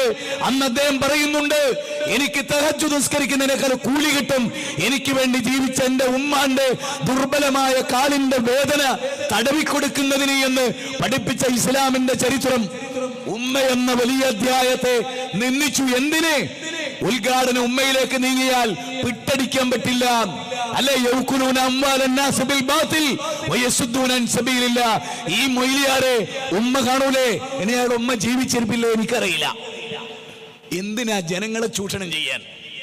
ഉമ്മ ഉദ്ഘാടിച്ച, ഉമ്മ കുറ്റിയടിച്ചാൽ, ഉമ്മ ബിൽഡിംഗ് ഉദ്ഘാടിച്ചാൽ ഒന്നൊരു പ്രതിഫലം അല്ല ഉമ്മ ചെയ്ത മൊയ്ലിയമാർക്ക് വശിട്ടൂലല്ലോ. പണത്തിന് വേണ്ടി എന്ത് ബിദ്അത്തും എന്ത് കുഫറും എന്ത് ശിർക്കും ചെയ്യാൻ മടിയില്ലാത്ത ആളുകൾ. അതുകൊണ്ട് ജനങ്ങളെ അന്ധവിശ്വാസങ്ങൾക്കെതിരെ, അനാചാരങ്ങൾക്കെതിരെ അതിശക്തമായി പടപൊരുതിയവരാണ് നമ്മൾ. വളരെ ഗൗരവമായി ചില കാര്യങ്ങൾ നമ്മൾ മനസ്സിലാക്കി കഴിഞ്ഞു. ഞാൻ ദീർഘിപ്പിക്കുന്നില്ല. ഒരു സുപ്രധാനമായ കാര്യം, നമ്മുടെ ചെറുവാടിയിൽ വെച്ച് വലിയൊരു സംവാദം, പ്രവാചകന്റെ ജന്മദിനവുമായി ബന്ധപ്പെട്ട് വലിയൊരു സംവാദം നടന്നു. സത്യം ആരുടെ കൂടെയാണ്, അസത്യം ആരുടെ കൂടെയാണ് എന്നവിടെ പകൽ പോലെ വ്യക്തമായ കാര്യമാണ്. അതുമായി ബന്ധപ്പെട്ട് ബിദ്അത്തിനെ ന്യായീകരിച്ച് യാതൊരു തെളിവും ഉദ്ധരിക്കാതെ വെറുതെ എന്തൊക്കെയോ വാക്കശ്രദ്ധ നടത്തി അവിടെ പ്രസംഗിച്ച EK സുന്നികളുടെ യുവപ്രബോധകരെ സ്വീകരിച്ചവിടെ ആദരവ് കൊടുക്കുകയും പൊന്നാടണിയിക്കുകയും ഒക്കെ ചെയ്തു. ഇൻഷാ അല്ലാഹ് മറ്റന്നാൾ തിങ്കളാഴ്ച ഈ വരുന്ന 26-ാം തീയതി തീർച്ചയായും സഹോദരങ്ങളെ താജുദ്ദീൻ സ്വലാഹിയും മൂസ സ്വലാഹിയും 26-ാം തീയതി ചെറുവാടിയിൽ ഈ വിഷയത്തിന്റെ നിജസ്ഥിതി വിവരിച്ചുകൊണ്ട്, സംവാദത്തിന്റെ യാഥാർത്ഥ്യത്തെ കുറിച്ച് വിവരിച്ചുകൊണ്ട്, ബിദ്അത്തിനെ ശബ്ദിച്ചുകൊണ്ട്, ഖുർആനും സുന്നത്തും പറഞ്ഞുകൊണ്ട് ചെറുവാടിയുടെ മണ്ണിൽ ഈ വരുന്ന 26 മറ്റന്നാൾ തിങ്കളാഴ്ച ഇൻഷാ അല്ലാഹ് 6:30 മഗ്‌രിബിന് ശേഷം ചെറുവാടിയിൽ ആദർശത്തിന്റെ പ്രകമ്പനം കൊള്ളിച്ചുകൊണ്ട് ഖുർആനും സുന്നത്തും ജനങ്ങളുടെ മുമ്പിൽ തെളിയിച്ചുകൊണ്ട് ബിദ്അത്തിനെതിരെ വകുല്ലു ബിദ്അത്തിൻ ദലാല വകുല്ലു ദലാലത്തിൻ ഫിന്നാർ എന്നവരെ പഠിപ്പിക്കുന്നതിന് വേണ്ടി പുത്തനാശയങ്ങൾ നരകത്തിലേക്കാണെന്ന് പറഞ്ഞുകൊണ്ട്, ആ നരകത്തിൽ നിന്ന് രക്ഷപ്പെടണേ എന്ന് പറഞ്ഞുകൊണ്ട് ഒരു വലിയ സമ്മേളനം ഈ വരുന്ന 26 മറ്റന്നാൾ തിങ്കളാഴ്ച വൈകുന്നേരം 6:30 ചെറുവാടിയിൽ വെച്ച് നടക്കുകയാണ്. ആ സമ്മേളനത്തിൽ നിങ്ങളെല്ലാവരും ആബാലവൃദ്ധൻ ജനങ്ങൾ നിങ്ങൾ വരണം. ഇവിടെ തൊട്ടടുത്ത പ്രദേശമാണ് ചെറുവാടി എന്ന് പറയുന്ന പ്രദേശം. അങ്ങനെ കേരളത്തിന്റെ ഏതൊക്കെ ഭാഗത്ത് ശിർക്കും ബിദ്അത്തുമുണ്ടോ അതിനെതിരെ നമ്മൾ പടപൊരുതിയിട്ടുണ്ട്. ഇൻഷാ അല്ലാഹ് 28, 29 തീയതികളിൽ കടുങ്ങല്ലൂരിൽ അങ്ങാടിയിൽ ഷാഫി സലഫി പട്ടാമ്പിയും മുനവർ സലായും 2 യുവപ്രബോധകരാണ്. അവരുടെ പ്രോഗ്രാമും ഉണ്ടാകും. ഞാൻ പറഞ്ഞെടുത്ത് ഒന്നുകൂടി ബോൾഡ് ചെയ്യുന്നു, നിങ്ങൾക്ക് മരിക്കേണ്ടതില്ലേ? ഈ വികാരങ്ങൾക്കപ്പുറത്ത്, ഈ ലഹരിക്കപ്പുറത്ത്, ഈ ആൾക്കൂട്ടങ്ങൾക്കപ്പുറത്ത്, അവർ തരുന്ന കേസിനപ്പുറത്ത്, ലഭിക്കുന്ന കോടികൾക്കപ്പുറത്ത് മരണത്തിന് ശേഷം 3 കഷ്ണം മല്ലുതുണിയിൽ പൊതിഞ്ഞ് റബ്ബിന്റെ കോടതിയിലേക്ക് പോകുമ്പോ ബിദ്അത്ത് ചെയ്തതിന്റെ, ശിർക്ക് ചെയ്തതിന്റെ, അല്ലാഹുവിൽ പങ്കാളികളെ ചേർത്തതിന്റെ, അന്ധവിശ്വാസം പ്രചരിപ്പിച്ചതിന്റെ, പാവപ്പെട്ട മനുഷ്യരെ വഞ്ചിച്ചതിന്റെ, അവരെ ചതിച്ചതിന്റെ ആ തിക്താനുഭവം പണ്ഡിതന്മാർ അനുഭവിക്കേണ്ടി വരും. അൽ ഉലമാഉഹു ശർറു മൻ തഹ്താദി മിസ്സമാ. ആകാശത്തിന്റെ ചുവട്ടിലെ ഏറ്റവും നികൃഷ്ടരായി ഉലമാക്കൾ വരുന്ന ഒരു കാലത്തെ നബി സല്ലല്ലാഹു അലൈഹി വസല്ലം പ്രവചനം ചെയ്തു. സഹോദര, വിശുദ്ധ ഖുർആനും തിരുസുന്നത്തും അനുസരിച്ച് ജീവിക്കുന്ന ഒരു സൊസൈറ്റി ഉണ്ടാകണം. നവോത്ഥാന പ്രസ്ഥാനത്തിന്റെ ചുക്കാൻ പിടിച്ച വായക്കാടിന്റെ മണ്ണിൽ KNM-കാരോട്, മർക്കസുദേവക്കാരോട്, ജമാഅത്തെ ഇസ്ലാമിക്കാരോട് എല്ലാം എനിക്ക് പറയാനുള്ളത്, നമുക്കൊന്നിച്ച് ചെയ്യേണ്ട ഒരുപാട് കാര്യങ്ങൾ ഇവിടെയുണ്ട്. പച്ചമണ്ണ് വാരി അതിൽ അത്ഭുതം സൃഷ്ടിക്കുന്ന പച്ചിലകൾക്ക് അത്ഭുതം സൃഷ്ടിക്കുന്ന ആ മരത്തിൽ വാള് തൂക്കിയിട്ടാൽ ബർക്കത്ത് ലഭിക്കുന്നു പറഞ്ഞതിനെ ഇലാഹിനെ തേടിയതിനോട് സമമാക്കി പഠിപ്പിച്ച റസൂലിന്റെ അധ്യാപനങ്ങൾ കാറ്റിൽ പറത്തിക്കൂടാ. ബദൽ ഇസ്ലാമു ഗരീബ വസയഊദു കമാ ബദാ ഫതുബാ ലിൽറബാ അല്ലദീന യുസ്ലിഹൂന മാ അഫ്സദന്നാസു മിൻ ബഅദി മിൻ സുന്നതി. ഒരു കാലഘട്ടം വരും, അപരിചിതമായ കാലത്തിലാണ് ഇസ്ലാം ഉണ്ടായത്. അപരിചിതമായ അവസ്ഥയിലേക്ക് മടങ്ങിപ്പോകും. അന്നൊരു വിഭാഗത്തിന് മംഗളങ്ങളുണ്ട്, ആശീർവാദങ്ങളുണ്ട്. അല്ലദീന യുസ്ലിഹൂന, അവരൊരു കൂട്ടരാണ്, അവർ ഇസ്ലാഹ് നടത്തുന്നുണ്ട്. മാ അഫ്സദന്നാസു മിൻ ബഅദി മിൻ സുന്നതി, എന്റെ സുന്നത്തിനെ കേടുവരുത്തി വിദഅത്ത് കൊണ്ടുവന്ന് ഫസാദ് ഉണ്ടാക്കിയവർക്കെതിരെയുള്ള പോരാട്ടമാണ്. നമ്മുടെ കഴിവിന്റെ പരമാവധി ഇസ്ലാഹാണ് നമ്മുടെ ഉദ്ദേശം. നമ്മുടെ ഉദ്ദേശം നിഷ്കളങ്കമാണ്. റബ്ബേ നീ സാക്ഷി, ഈ രണ്ടാം റൗണ്ടിലും ഞങ്ങൾ നിന്നിലേക്ക് ക്ഷണിച്ചു, നിന്റെ മഹദാനിയത്തിലേക്ക് ക്ഷണിച്ചു, നിന്റെ പ്രവാചകന്റെ ചെവിയിലേക്ക് ക്ഷണിച്ചു, നിന്റെ ദൂതന്മാരുടെ പാതയിലേക്ക് ക്ഷണിച്ചു, അഹ്ലുസുന്നത്ത് വൽ ജമാഅത്തിന്റെ പാതയിലേക്ക് ക്ഷണിച്ചു. നാഥ, ഇതിന്റെ പ്രവർത്തകരെ നീ സ്വീകരിക്കണേ, അവരുടെ അധ്വാനത്തെ നീ കബൂൾ ചെയ്യണേ, ഞങ്ങളുടെ പ്രയത്നങ്ങളെ നീ കബൂൾ ചെയ്യണേ. ഈ പ്രസംഗം പിന്നീട് കേൾക്കുന്ന ഒരു ജനതയ്ക്ക് സത്യത്തിന്റെ വെളിച്ചമുണ്ടാക്കി കൊടുക്കണേ, പ്രകാശമുണ്ടാക്കി കൊടുക്കണേ. പടച്ചവനെ, നാറെ അജ്മീറിനെ പോലെ അഥവാ നരകത്തിലേക്ക് ക്ഷണിക്കുന്ന ഇത്തരത്തിലുള്ള കാര്യങ്ങൾക്കെതിരായി നൂർ ഈ പ്രകാശത്തെ, നീ പറഞ്ഞ പ്രകാശത്തെ, ഉഖ്രിജത്തിൽ ഇന്നാസ്, ജനങ്ങളെ ഇരുട്ടിൽ നിന്ന് വെളിച്ചത്തിലേക്ക് നയിച്ച ആ പ്രകാശത്തെ, നിങ്ങൾ മനസ്സിലാക്കിയ ഹക്കിനെ ഞങ്ങൾ ഇതാ ഇവിടെ റബ്ബേ പറഞ്ഞു. തെറ്റുണ്ടാവാം, കുഴപ്പമുണ്ടാകാം, ഞങ്ങൾ മൗസൂമികളല്ല, ഞങ്ങൾ പാവങ്ങളാണ്. ഞങ്ങളുടെ ഹൃദയത്തിന്റെ ഉദ്ദേശത്തെ നിനക്കറിയാം. ഞങ്ങളുടെ ഉള്ളിന്റെ ഉള്ള് നീ മാത്രം അറിയുന്നവനാണ്. നാഥ, നീ ഞങ്ങൾക്ക് പുറത്തു തരണമേ. നാഥ, ഇവിടെയുള്ള ശിർക്കിനെതിരെ ശബ്ദിക്കാൻ നീ ഞങ്ങൾക്ക് കഴിവ് തരണമേ. നാഥ, ഞങ്ങളുടെ പ്രസ്ഥാനത്തിന് കെട്ടും മട്ടും നീ നൽകണമേ. നാഥ, ഞങ്ങളുടെ നേതൃത്വത്തിന് നീ ആഫിയത്തുള്ള ദീർഘായുസ് നൽകണേ. നാഥ, ഇസ്ലാമിക പ്രമാണത്തോട് കൂറുപുലർത്തുന്ന ഈ ഒരു ജനതയെ നീ മുന്നോട്ട് നയിക്കണേ, നീ ഞങ്ങളെ സഹായിക്കണമേ. ഈ വാഴക്കാടിന്റെ മണ്ണിൽ ശിർക്കും ഖുറാഫാത്തും കെട്ടടങ്ങി പോകുന്ന ഒരു ദിനത്തെ സ്വപ്നം കണ്ട ഞങ്ങൾക്ക് കൺകുളിർമേ അത് കാണാൻ, സുന്നത്തിന്റെ നാടായി മാറാൻ, ശിർക്കിന്റെ നാട്ടിൽ നിന്ന് മുക്തമാകാൻ, തൗഹീദിന്റെ മണ്ണായി മാറാൻ നാഥ നീ ഞങ്ങൾക്ക് തൗഫീക്ക് ചെയ്യണേ. റബ്ബനാ തഖബ്ബൽ മിന്നാ ഇന്നക അൻത സമീഉൽ അലീം വതുബ് അലൈനാ ഇന്നക അൻത തവ്വാബുർ റഹീം. റബ്ബനാ ഇഗ്ഫിർ ലനാ വലിഇഖ്വാനിൽ الذين سبقونا بالإيمان ولا تجعل في قلوبنا غلا للذين آمنوا ربنا إنك رؤوف رحيم. ربنا آتنا في الدنيا حسنة وفي الآخرة حسنة وقنا عذاب النار. وصلى الله وسلم على نبينا محمد وآله وصحبه أجمعين والحمد لله رب العالمين. السلام عليكم ورحمة الله وبركاته.